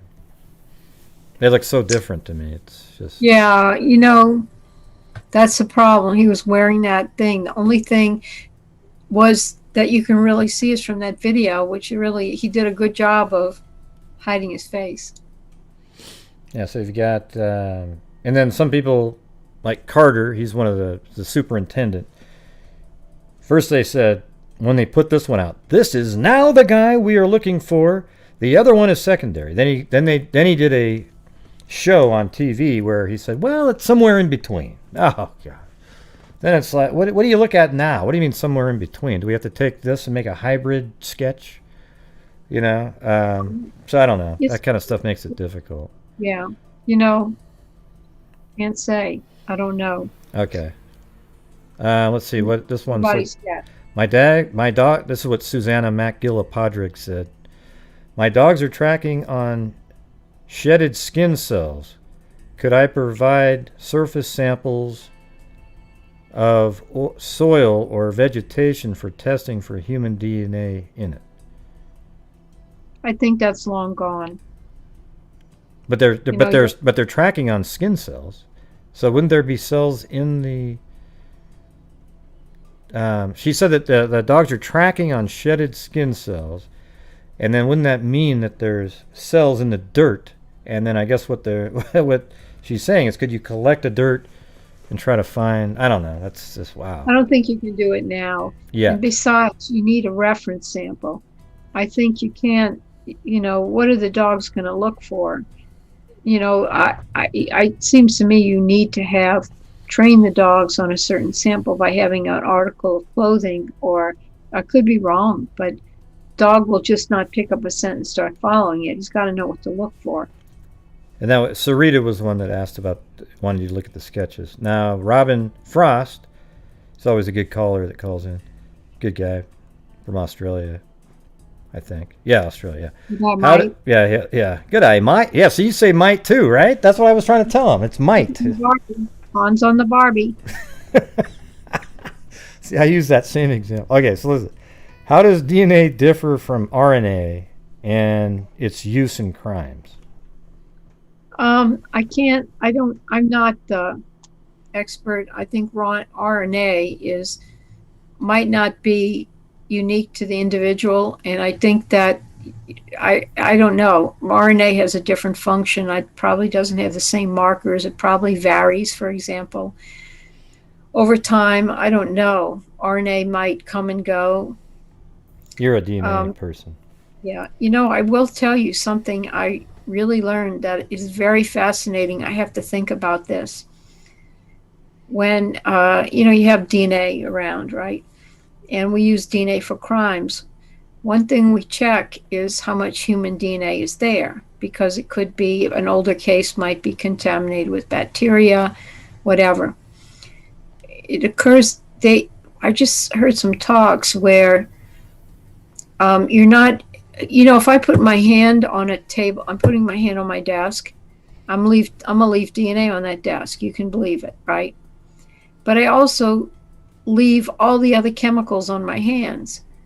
And I have my own biological environment, my own viruses, my own bacteria on my hand. And when I put that down, that will be there along with everything else. I'm fascinated by everything else. Take the DNA away, and they say you have a unique, it's called biome, a virome on your hands of like all the other organic, not because I used hand cream, but all the other like sweat, all the other bacteria I might have on my hand, viruses, just naturally. It's called the biome. And they're doing research on that now. So maybe, DNA, in other words, you can't just, you don't have a database of biomes or biomes. You don't have that. So, but you can prove somebody did a crime. They've done that where there was no DNA, but there was this other biome, and they went and took it from somebody's hand and it matched. So it's like leaving a chemical or biological fingerprint that doesn't have DNA in it. Now, somebody asked up there, first I didn't even understand the question, but they said, how do you evaluate the DNA? I mean, it seems like that would just be the whole, it's like it's pretty it's like, well, how do you evaluate it? Well, okay. In order to use it for genetic genealogy, we look at, my question to the detectives are, how much DNA do you have? How degraded it is? Do you know how degraded it is? And they'll say, well, we couldn't get a full CODIS profile. That tells me something. And the third one is, we have to check it out, but the third question is, how much human DNA do you have? Because you may think you have a 55-gallon drum of DNA, right? And then you find out it's all bacteria. Yeah, I think that might have been what happened with the Summit County John Doe, the one 30-year, because she used to work for the DNA. You were a founder of the DNA Jesus. Right. Founder of the DNA Doe project, which is amazing. Yeah. What some of the stuff that they did over the years. But we sent that one in. We actually funded it, but apparently, like, the tooth kept coming back. It had like too much bacteria or something. But apparently they got a good sample at one point. But I don't know. Somehow it didn't work out. I'd like to really know what the answer was. Well, that happens. Yeah. You can get DNA from one place on a tooth or a bone, and you move a little scooch away, and it's all crap. Excuse my French. It's all doesn't work. So it's kind of experience and guesswork coupled with good estimate, good guess. So is that how did they say crap in France too, or is it a different word? Like it's a different word. Melt. Poupée or something. No, it's melt. Oh, okay. And you want to know what it is in German and other languages? Yeah. What's it in German? What's it? Scheiße. Oh, Scheiße. I see. Now you have how many languages can you speak? You said that one time, right? Well, I speak several. I get by in a few more. Yeah. I do speak. I'm out of practice, but I do speak Chinese. And speaking of DNA, I think we should take yours and like clone it. Of course it's your. It's your life experiences that made you who you were, but who knows, man? I think you might be predispositioned like Einstein, right? Scary, isn't it? I don't know.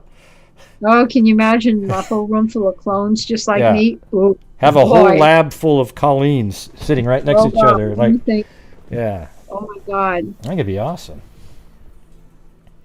Hey, and I could have parallel lives. I could do this one life. I could study art and history. The other life, I could be a gourmet cook. On the other life, I could travel all over the world, and I have like 10 of me. Yeah, and somehow you might, through just that weirdness that there are with twins, you'd know what they were doing anyways. So it would just kind of be. Yeah, we have this mental thing going. So. Yeah. Yeah, that's pretty interesting, but unfortunately, not yet. Yeah, let's see. What is law enforcement currently doing with the increased sensitivity of DNA technology to prevent people from being falsely convicted? Well, you falsely convicted, that's like a long road. Yeah. Because it's not just DNA. DNA might match, but then if it's not somebody you can really prove was there, like the dad with the baby, and something happens to the baby, the dad's DNA is on a jumper when the thing already went through the laundry. There are other things. You have to establish the person really was there. Right. Like DNA is just a lead sometimes, but if everything else doesn't pan out, then you got to figure out what the explanation was. Probably like that case you mentioned a few minutes ago with the touch DNA being transferred all around, right? Yeah, I mean, that DNA was legitimately there. They ran a CODIS profile, and it legitimately matched, and you would say, that guy's guilty. But the thing that defeated that was the old saying, you can't be in two places in one time. And the guy who that DNA came from, that supposedly was at the scene of the crime, was actually in the hospital because he had drunk himself silly, and they had picked him up off the street. And he could not have been at two places at one time. So therefore, even though CODIS matched, there was a reason CODIS matched, and the reason why he wasn't there, and his DNA matched. So they, you still have the ability to, figure out, even if the DNA matches, that you perhaps are not guilty, and there's a reasonable explanation. There might be a point where they're going to have to limit there has to be a certain amount or something, because the more sensitive it gets, the more common it'll be for something like that case to happen. So it might be like, well, there was only like one cell, we can't go with that. Because in the future you're going to be able to detect just a cell and grab the DNA out of it, in like 20 years from now. In fact, there was a talk, I didn't get to see it on AAFS, about single cell DNA, using single cell DNA for I don't know if it was exoneration, I can't remember, but it was a talk on how to use that. Oh, here's one. Are there things we can do to collectively to get Delphi to bring you on? I think it was like a petition. I don't think that stuff works, but start a petition. That's Layla. My Layla asked that one. I saw it earlier. It scrolled up too fast for me. I don't know the answer to that, because you'd think at first you'd say, have all those 600 people or 599 write a letter to the Delphi Police Department saying that I absolutely have to hire Colleen for that. But the minute you do that, they're going to get so annoyed they never want, and that would be counterproductive if you think about it. You have to know the right people at the right time. And so I have been, if nothing else, I've been encouraged by the conversation that I might know the right people, because I know almost everybody. Well, there you go. I think you need to, I just want you to have some, knowledge, and see if that extra knowledge that you have might make the difference. Because I think there's people like, oh yeah, we just, wow. Because they just don't know. There's a lot of people that think they know, and then they stop. But there's other people that know. Like, that's what you were saying earlier, about, I can't remember what it was about, but about about destroying DNA. They think they know what they're doing, but they don't, and then they destroy it. I mean, they just want to grab the business, so they want to work on a case because it's so exciting, or they want to be the one to solve it, or political, sheriff says, I will waste no money, I will solve it, and gives it to somebody that doesn't know what they're doing. We're going to get past a lot of that. We're getting past the oh my God era, when we really are. I see a lot of people really starting to really understand this, and there's some very intelligent law enforcement officers that are asking a lot of good questions. I spend so much time on the phone explaining this to almost everybody. I give talks, and I'm going to give a talk to some Australians in the coming week. People want to know how it works. Yeah. Kelsey was going to come on here, but she was babysitting. A show like this doesn't work well with when you're babysitting. Yeah, right. Yeah. You don't want to talk about homicides, rapes, or the kid's going to be like, hey, you're supposed to be taking care of the kid, I guess. But it was, but she said that if you're on another time, and Kelsey's the sister that dropped them off, Libby's sister who dropped them off. She always, I think she feels guilty sometimes, but I go, come on. You were doing what everybody does. You dropped them off because everybody had gone there. But almost every case that we look at, when it's a younger person, there's one person in that story that did something maybe out of the ordinary, but it wasn't that weird, and then that happened. So it's just so crazy how these killers seem to be right there when there's that one time. It's unbelievable. Like the one you said where the girl had a fight with a boyfriend, got out the car, and the serial killer would be standing right there. Yeah, it's unbelievable. And then, the one girl was supposed to be driven to the mall with their mom. They live right next to the mall. She's supposed to be driven there, but the mom goes, yeah, I'm cooking dinner, go ahead. So she walked and got murdered in between this little wooded area between that and the... Right. It's just bizarre. Right. It's just, that's what's scary. I said, everyday life, you just live your life, and you're realizing it's not as safe as you think. Who wouldn't? Oh, someone said, who wouldn't want Dr. Colleen's opinion if she offers the mother of forensic genealogy? There you go. What if I am the mother? Well, he just said, who wouldn't want you to? Who wouldn't want your opinion being the mother of forensic genealogy? I don't know if that's the right. Yeah, you are the mother of it, I guess, but. I never, I don't picture myself as a mother of anything. But. Yeah. Well, how if you say the word men now, you can't say it. So like in Congress the other day, the chaplain said amen and a woman, right? But the thing is the men in amen doesn't have anything to do with gender, right? Yeah. Right. So then I was thinking, well, in the word woman, the word men is in woman. So how do you say woman now? Because you have to say whoa. You get in this loop. I think you got too much time on your hands. I think you might be right. You're digging your hole too deep here. I spent a lot of time on it. Let's see. Someone said, are you training new generations? Hey, she still has a generation. She's a warrior out there. Come on, everybody. Every day. Yeah. Every day in the whole world, I do that. Yeah, I think that's true. Someone said twins don't have identical fingerprints, and you said there's no such thing as true identical twins. Correct. There is no such thing as identical twins. There you go. And then somebody said, thanks for confirming that. Somebody said, John Bonet case, is it solvable? I doubt it. I doubt it for a lot of reasons. If it's solvable, it may not. I don't have an inside info on the DNA there, but I would say it's so, messed up because of the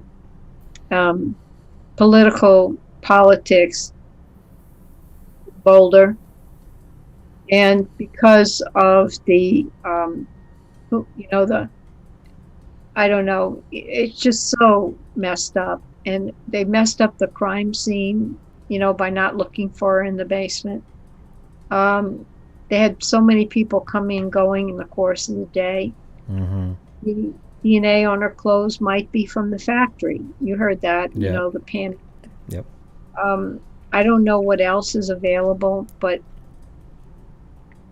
if you haven't really solved it by now, 20 years later, the technology with genetic genealogy is there, but even, it's not a cure for everything. And there are a lot of people that just want to let it go, that, I don't know. Let's see. Maybe, but it's so many layers of politics. DNA, I don't know, in the suitcase? What does that mean? I don't know.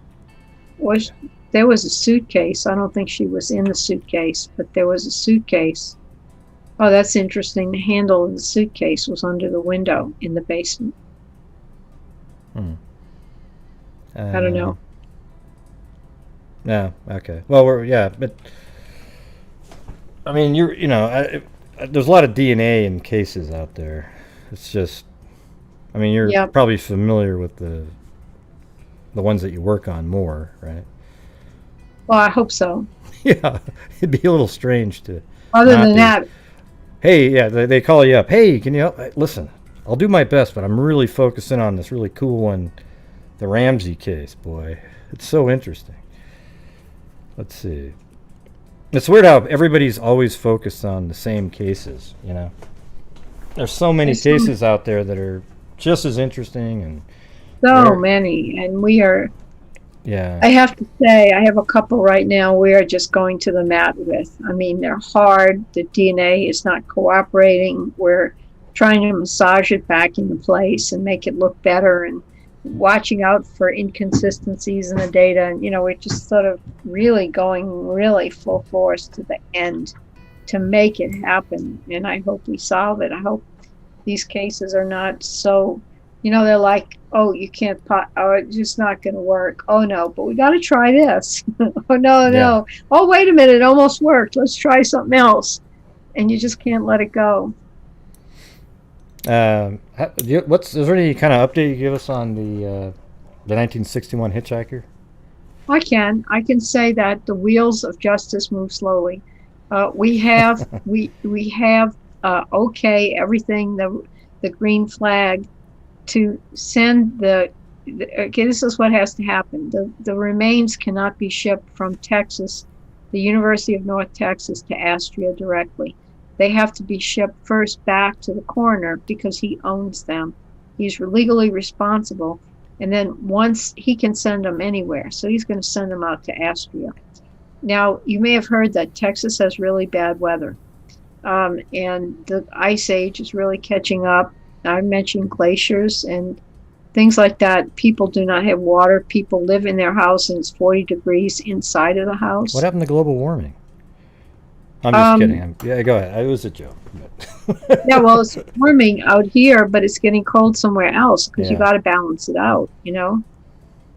So, okay, so the problem is nobody's at UNT because everybody's at home in their 40-degree houses and, everything's shut down and nobody has water. So until kind of things get better, nobody's around to really, so it's on hold. Pending the weather clearing up and people being able to go back to work. Yeah. So they had to maintain the chain of custody, send it back to the coroner, then it's sort of a new branch, that one's done and then it's boom, boom, boom. Yeah, I don't know if it's chain of custody or what the term is, but it's just the way legally they have to handle it to send it back to the people that own it and not send it back to somebody else. Yeah. Well, I'm going to put some more. It's a very challenging case. I'm telling everybody out there that's going to be a tough one because it's 61. We're going to try our best. I think the teenager deserves the best. We're going to try. Yeah. And I guess there's even another chance we could do exhumation too. So. Yeah. So hold the thought. We're going to try it. This is going to be like our pilot study for our group here, trying to go out and kick butt, as far as solving cases go, really kind of tough, cool cases, not just your ordinary stuff. It'd be kind of neat on the side. We don't have to do it live, but like when you have it loaded up into GEDmatch, just so I can just kind of watch, on the screen. You could share your screen. I just watch it, record it, maybe. I don't know if that's possible. You can't do that because privacy. But I cannot reveal the names of the matches and things like that. I cannot do that. I wish I could. Oh, yeah. I mean, the names show up on the screen right there?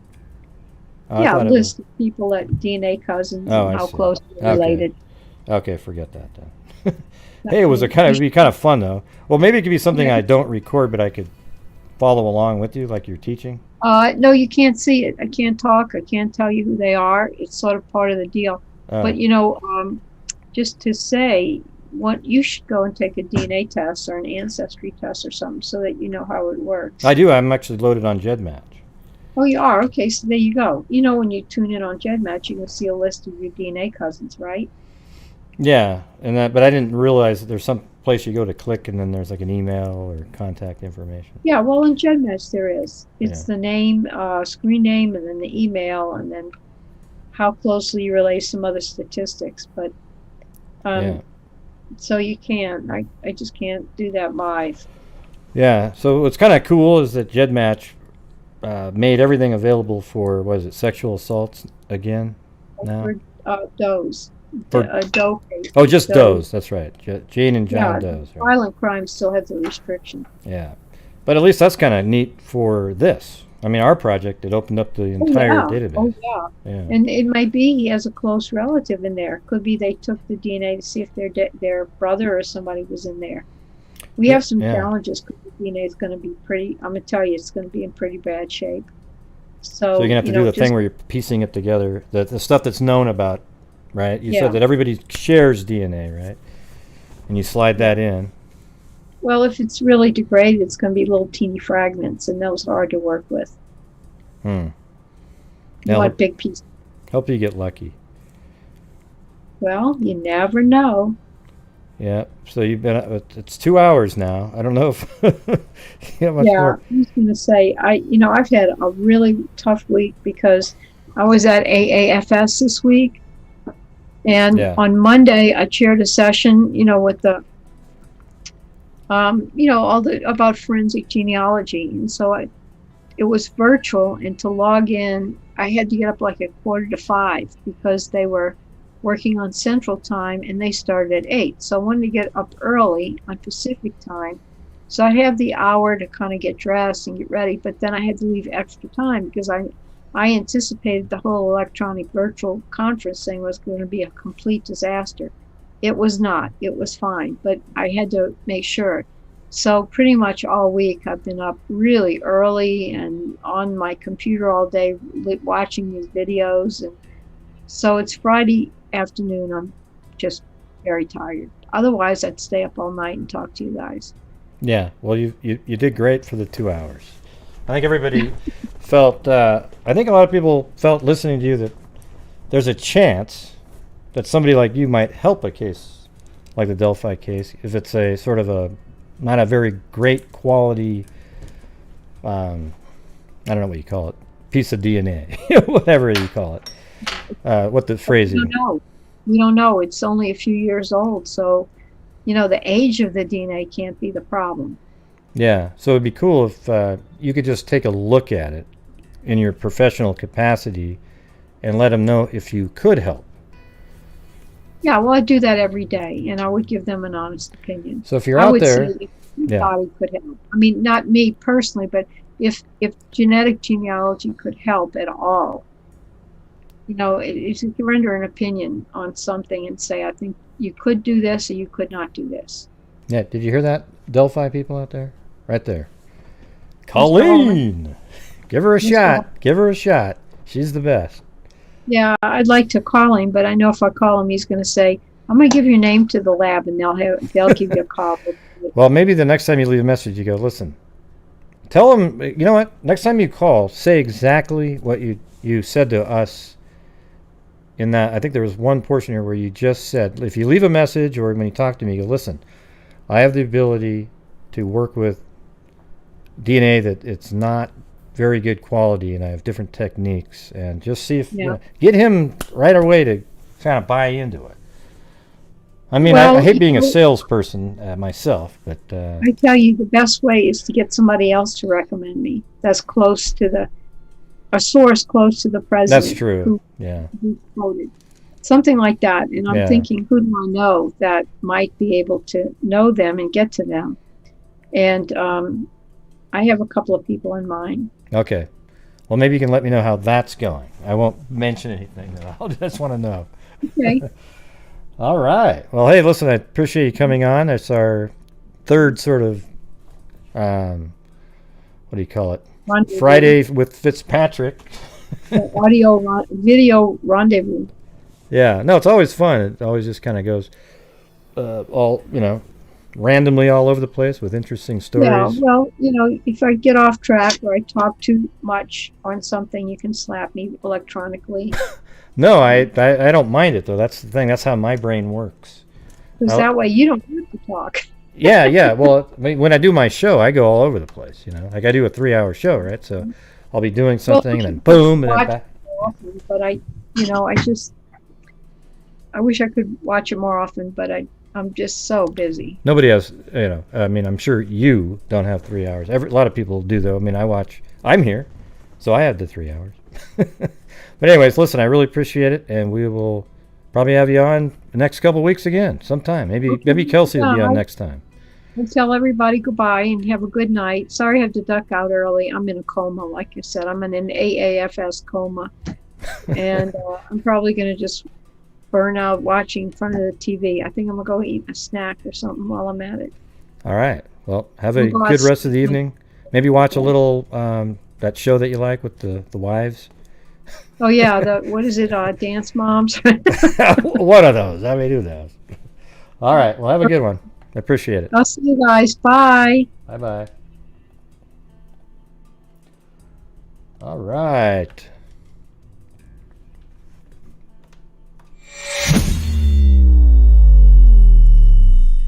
Yeah, I thought that was pretty interesting. Oh, look at that. Where is that? Oh, Blue's not around. Yeah, I think she said she watches the 90 Day Fiancé or something like that. So, anyways, I thought that was, man, it's just so, it's always great every time she comes on. Really great information. I knew that you guys would like to hear from her. Because if there's anything to be done with DNA, I think you'd want to get her, if you're having problems, you'd want to get her involved with it. To see if she has any other ideas other than other, you know, because she's been around doing it since the beginning. So that's it. Hope you guys enjoyed it.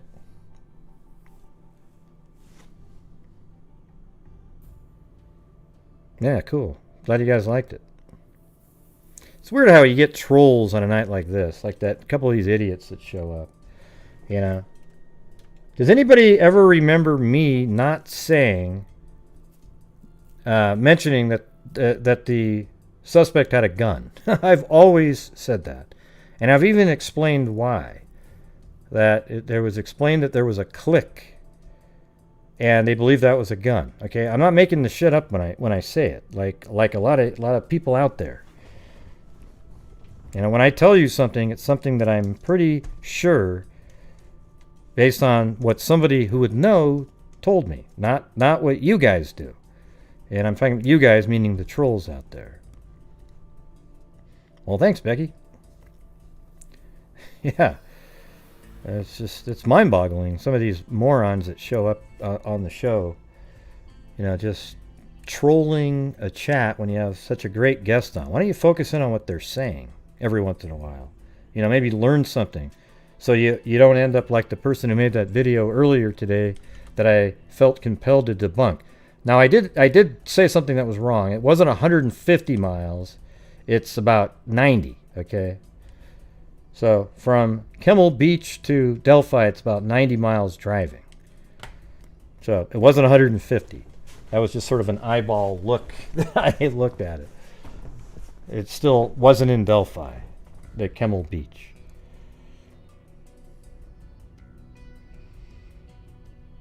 Yeah, it's mind-boggling to me that you have these YouTube channels out there that have they've been doing them for a long time, and yet they do a show on this case and don't bother.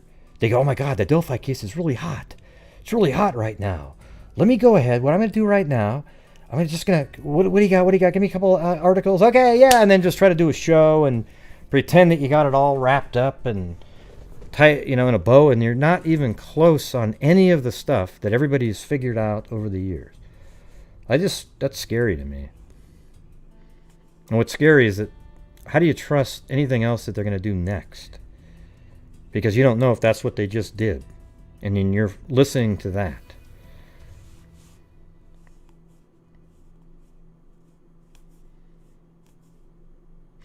I don't know, Vivacious, because some stuff isn't worth being, there's nothing to be talked about when what the person says is already not true. So that's why it's not worth talking about. Yeah, so there are things that aren't worth talking about. It's a waste of time. For example, if you want to argue with me where the first photograph was taken on the bridge, of the full bridge, I already know exactly where it is. So I'm not going to have an argument where you say, well, it's actually way down here. I'm just not going to agree with it. Also, you know, the other day, the channel that I'm talking about did a show where they said that the girls are seen on the video on the north side of the bridge. That's where the bridge, you know, the suspect was. It is absolutely the opposite of that. And so that's what's absolutely freaky, to have somebody pretend that they knew anything. That's all been figured out. All been figured out for a long time.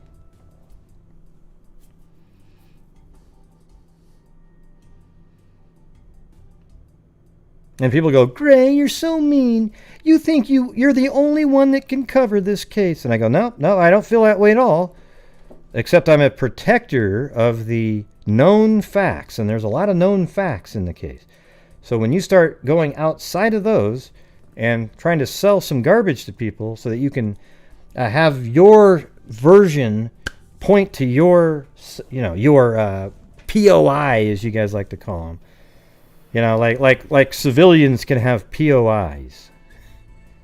Well, listen, he's my person of interest.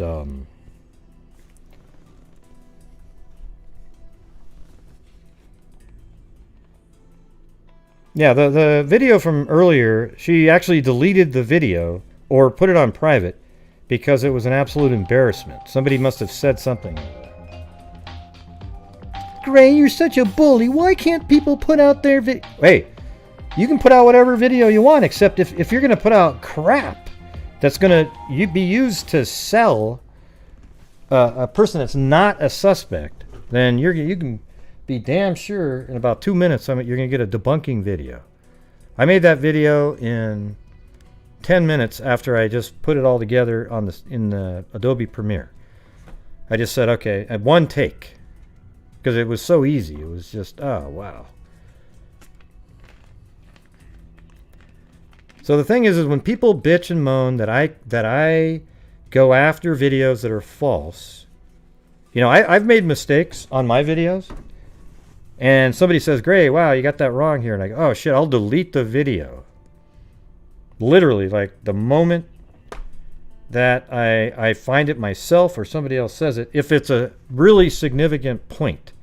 If it's like, no, Gray, it was red shoes, not maroon, or no, Gray, you know, that's not big enough for me to, if the rest of the video was really unrelated to that.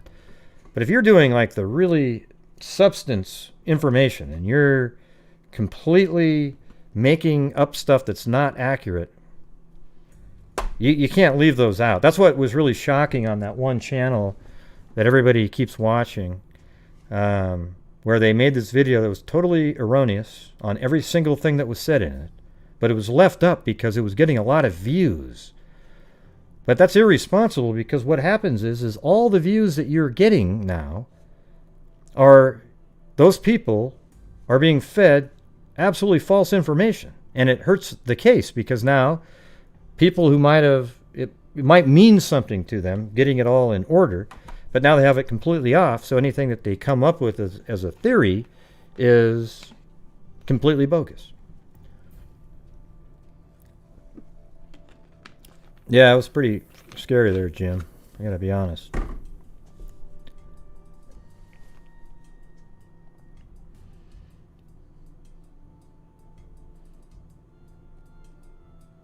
I don't, zero cool idiot.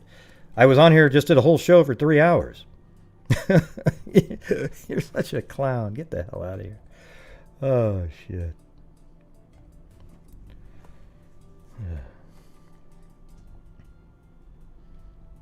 Yeah. Why does he only focus in on the negative? How come the whole show I was talking about something else? I'm talking about my perception of people who put out videos mainly for sensationalistic reasons, for views and subs. Okay? And I think everybody knows that.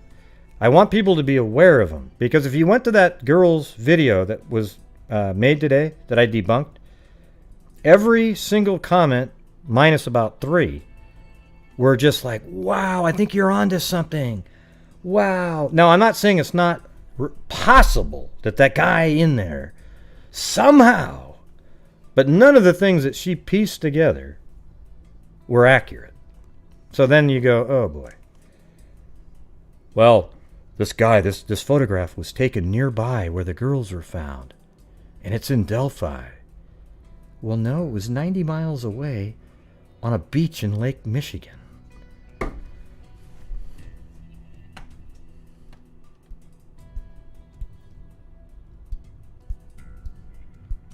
Now, they probably won't say it because they want to, the killer would know. Yeah, I did this gun. I had this type of gun. I don't know.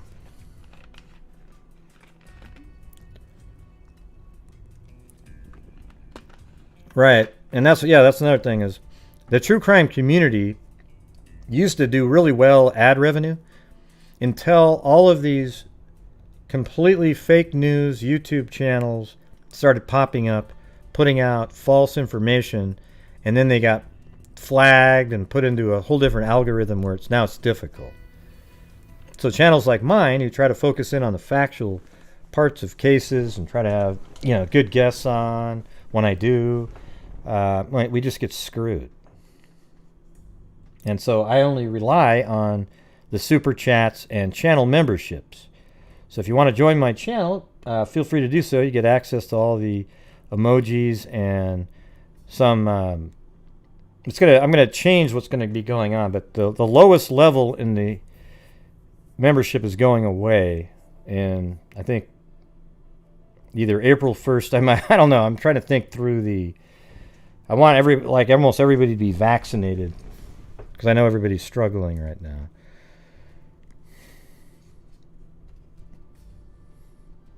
Yeah.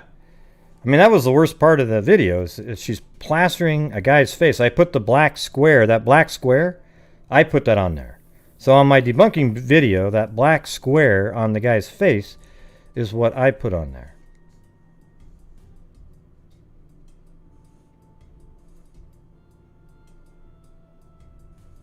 Where do I don't even know where to show it, but I think the ad revenue on YouTube is maybe, gosh, I don't know. Let's see. Something like, at the most, 500 a month or something. Maybe 800. That's just horrible. It's just ridiculous. 3 hours on a show, and that's it.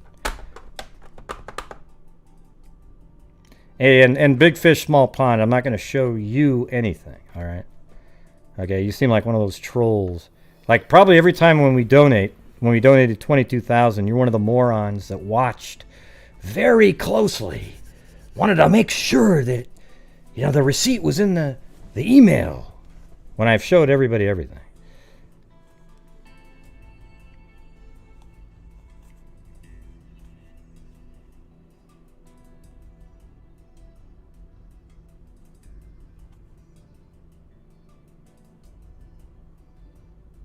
I don't know I don't know who that was. The host had one of girl's mothers on. Host got mad and called her horrible. I don't know who that was. I don't know that one.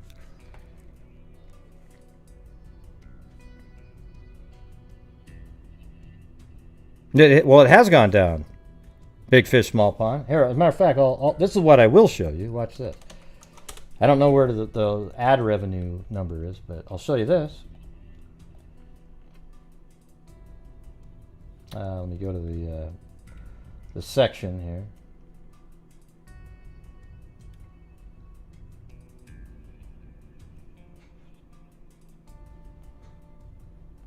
Where the hell is the video? There it is. Yeah. So look over. Oh, hold on. Let me switch over. Yeah, look at these are videos just over time here. See over here, ineligible. The yellow means you're limited. Look at that. Look right here in this column as I scroll down. Now there's a couple recent ones that are green, but other than that, you can just keep on trucking. Here we go. Go to the next one. Look at that. Every single video, other than a few that pop up every once in a while, are limited to no ad revenue. Look at that. Just page after page. Like literally probably 20%. All right, so there you go. That's all I'm going to show you. And it's not just me saying it. It's just about every single YouTuber out there that's in the true crime genre. Yeah, well, they didn't mention that, lunatic. Law enforcement never mentioned that. It was in a Facebook Messenger comment, or maybe it was even cell phone messages, but from one of the people that found the girls. And no, they haven't. Law enforcement never mentioned it.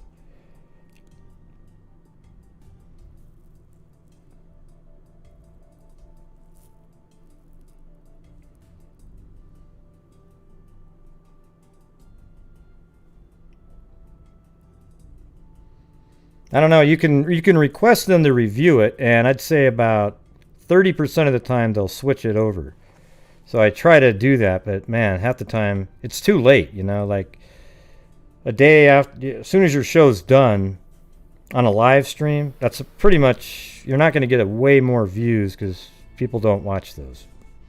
The 3-hour shows, they like the 12-minute videos.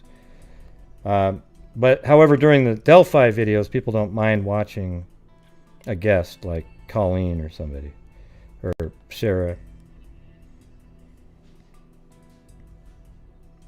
Kalin.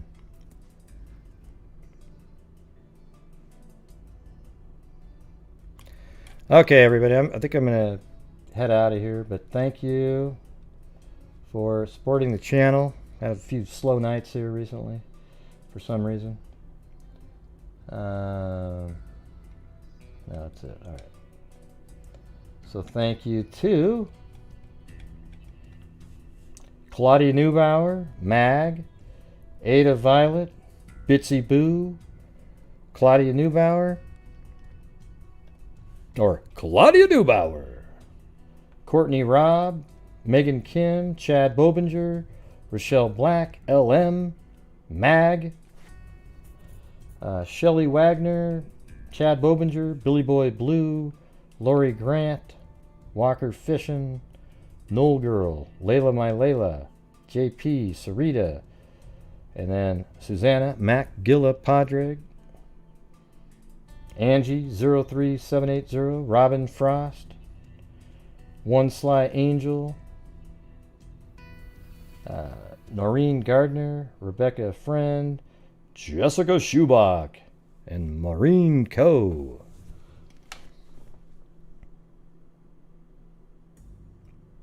Well, there's no call-in though, Susanna, so how would you call in? Hey, Zero Cool, you're an idiot. I don't ever want to see you on the channel again, all right? Thanks. What a fool. All right.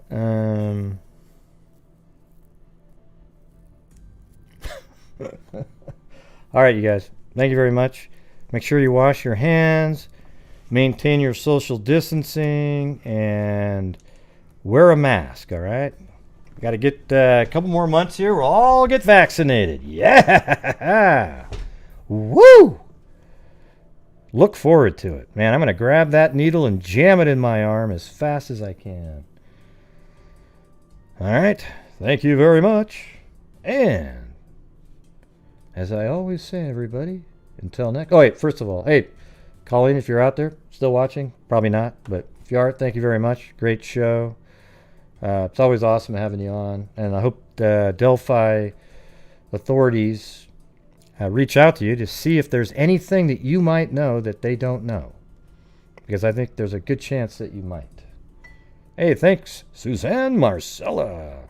Yeah, appreciate it. All right, everybody, thank you very much, and until next time, be safe out there. And a 2 and a 3 and a... Where the hell's the... There it is. Yeah, I've been doing this true crime thing for quite a while now. And during this whole time, I have not seen one person. Wait, what is that? That is a crime cassette. I'm a certified human lie detector. Gonna get ya on a stretcher if you try and play me like an old projector. Crime sector is my nectar. Professor Greg is gonna give another lecture. Crime collector, freak connector, and I'm always gonna be a pop protector. Fool deflector, interceptor, and I'm meaner than a spectre with a vector on his spectre. With all respect, y'all, just remember I've a temper fucking check ya. I have no agenda, I'm no pretender, and I'll serve it to you straight without the blender. And in the end, I'm gonna send ya on a mission to reveal the true offender. Yeah, so I'll just get right back to work. All right, everybody, talk to you later. Yeah, I don't know if I had mentioned these at the very beginning, but there was also Claudia Neubauer, Mag, and Ada Violet, OG 101, and Bitsy Boo. I might have somehow didn't scroll up all the way, but thank you very much. As something gets stuck in my throat. So let me play this. You guys can chat away for a while. Let me get the... so if you buy some merchandise, you get put up on the screen there.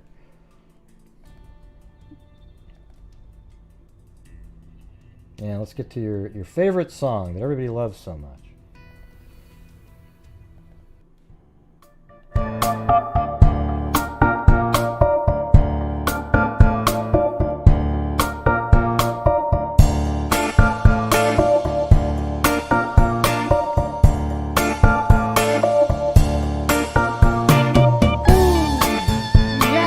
Come on! Come on, Mary Lou!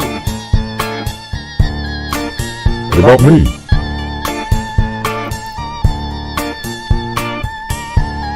Hey, thanks, Bush and Beach Lifestyle!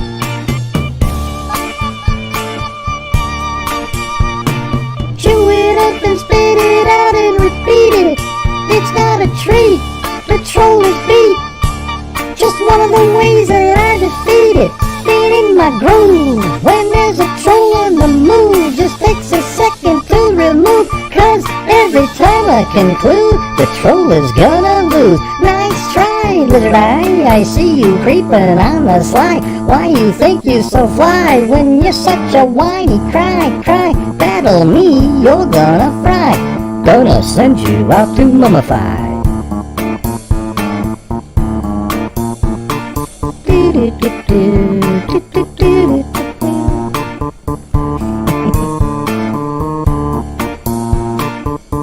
Jack and Jill went up the hill, each with $1.25. Jill came down with $2.50. Ooh!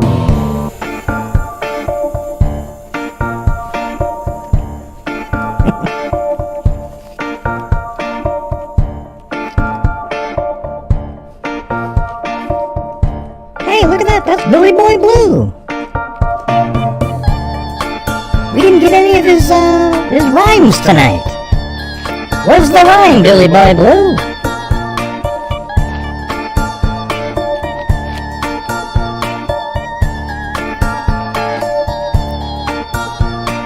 Long came a spider, sat down beside her. He said, hey, what's in the bowl, biatch?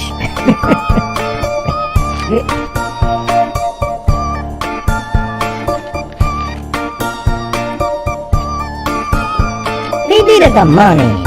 Ooh! Gosh, you're so mean, Mary Lou. You're so mean, Mary Lou. You'll hear me all the time, John Boy.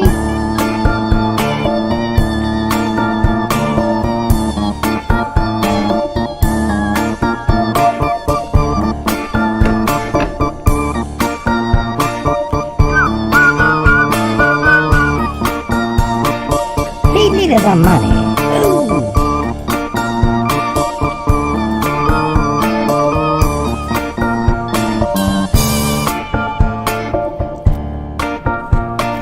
Hoppity poppy poppy pop, diddy diddy poppy pop pop. You don't dance till I come alive, yo. Give me what you got, cause I'm guaranteed to make you right.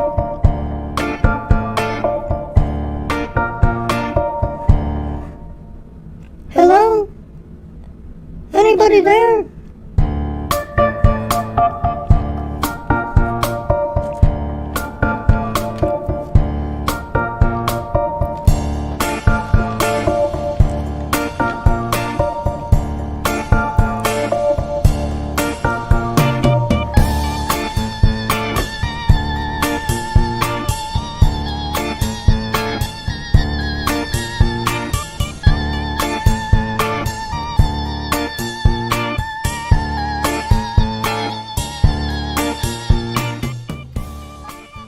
Hey, by the way, some of those poems are awesome in the community section. I mean, they're really morbid as hell, right?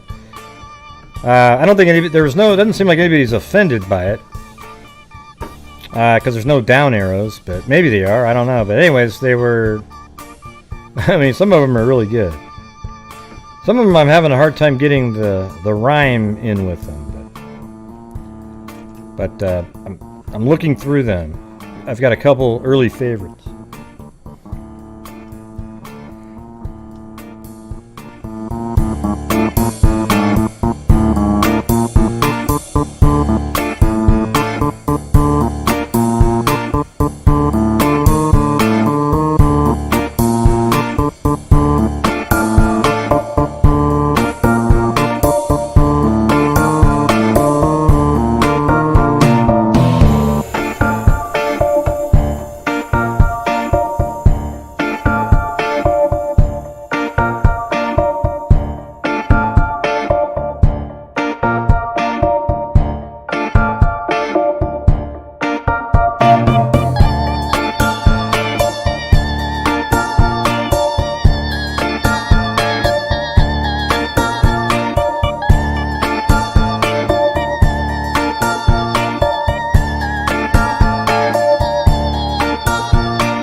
Hey, look at that! It's Juju Positive!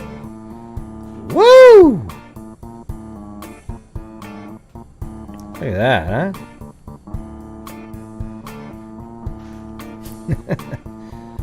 What happened to Billy Boy Blue? Sober as a nun. Hey, some of those nuns, they'll drink a little bit.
Yes, Mary Lou. Hey, aren't you gonna do Ice Ice Baby?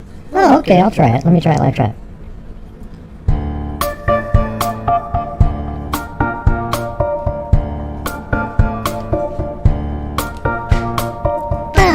Collaborate and listen. I feel back with this brand new invention. Something rather holding me tightly. Flows like a harpoon daily and nightly. Will it ever stop, yo? I don't know. Turn off the light. They all glow to the extreme. I rock the mic like a vandal. Light up the stage, I make a jump like a candle. Dance with the speakers that boom, killing your brain like a poisonous mushroom. Deadly. When I play a dope melody, anything less than the best of the felony. Love it or leave it. Better gain weight. Better hit those out of kid don't play. Sister with a problem, yo, I'll solve it. Check out the hook on my DJ closet.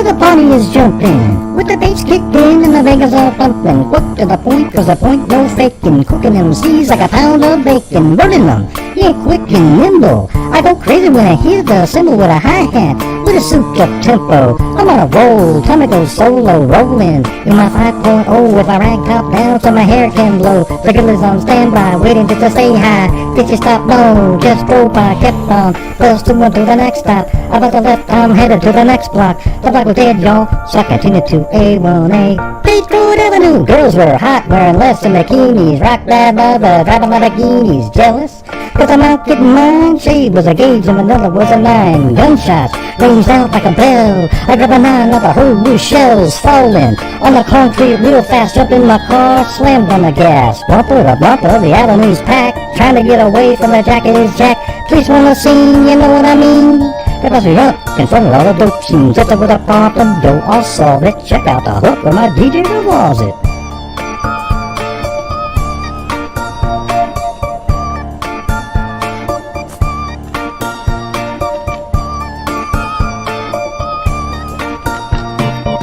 Down, like a radar on the bass sound. Never shake, kick holes in the ground, cause my style's like a chemical spill. Piece of rhyme, you can vision and feel. Conducted and form is a hell of a concept. You make a hype, Then he runs through printers, shade plays in my face, slices like a ninja, cut like a razor blade so fast. And the DJ say, damn, with a rhyme to a drug, I'd sell it by the gram. I keep my composure when it's time to get loose, magnetized by the mic while I kick my shoes.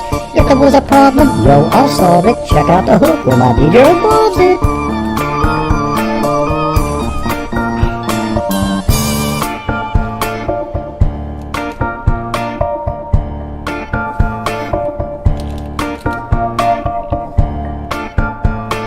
What about Paul Revere? Paul Revere.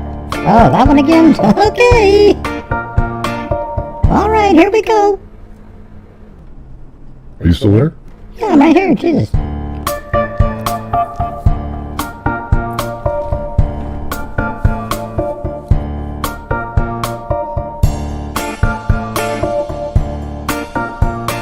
Here's a little story I got to tell about three bad brothers you know so well. Started way back in history when I rock MCA and me, Mike D. And had a little horsey named Paul Revere.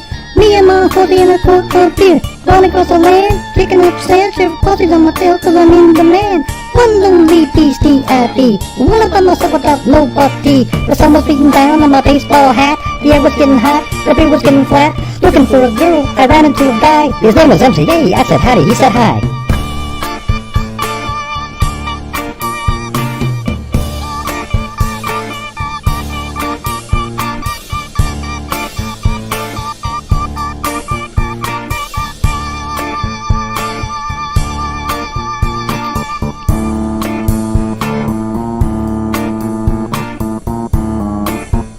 Hey, thanks, Jen. That's for me, right?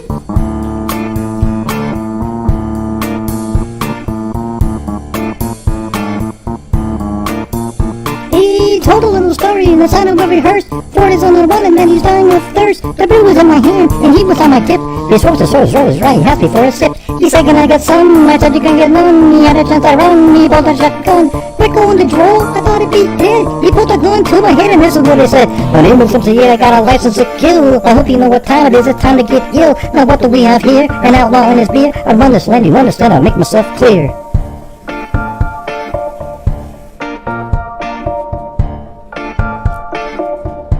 Well, thanks, Jen. I'll spend it on something like Ray can't get.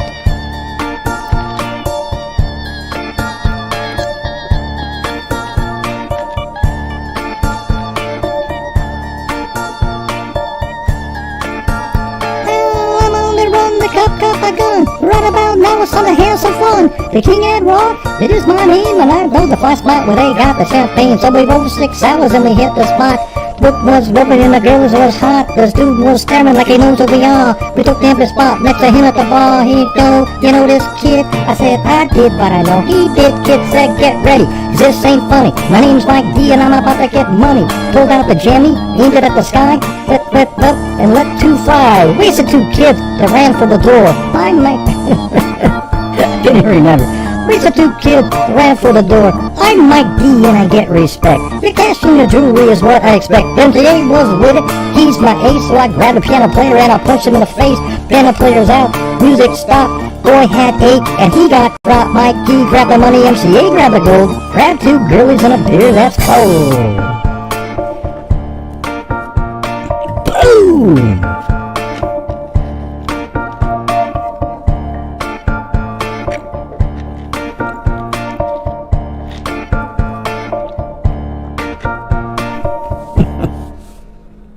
Wow, what about me, Billy Boy Blue?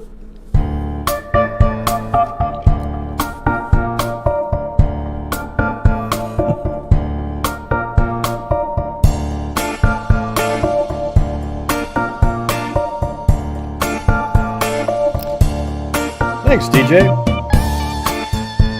But this is all about Mary Lou right now. Hey, thank you, Gray. Gee. Yeah, no problem. Oh, well, that was really nice.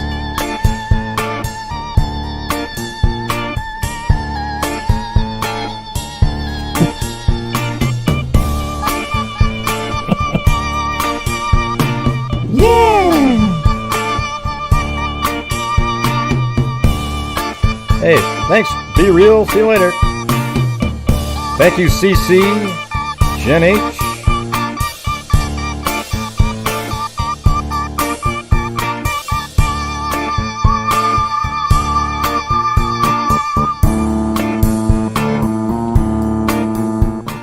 All right, everybody. I am going to leave now. But I appreciate all of your support.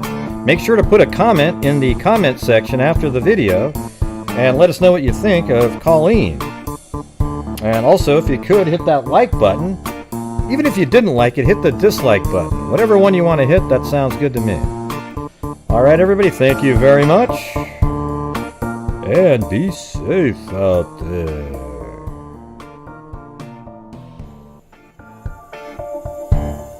Oh, yeah. Yeah, what's amazing is we've donated, the freaks got up over $1,000 in that fund for Dotio Caspian Horses Rock. So there you go. All right, everybody. Thank you very much. Be safe out there.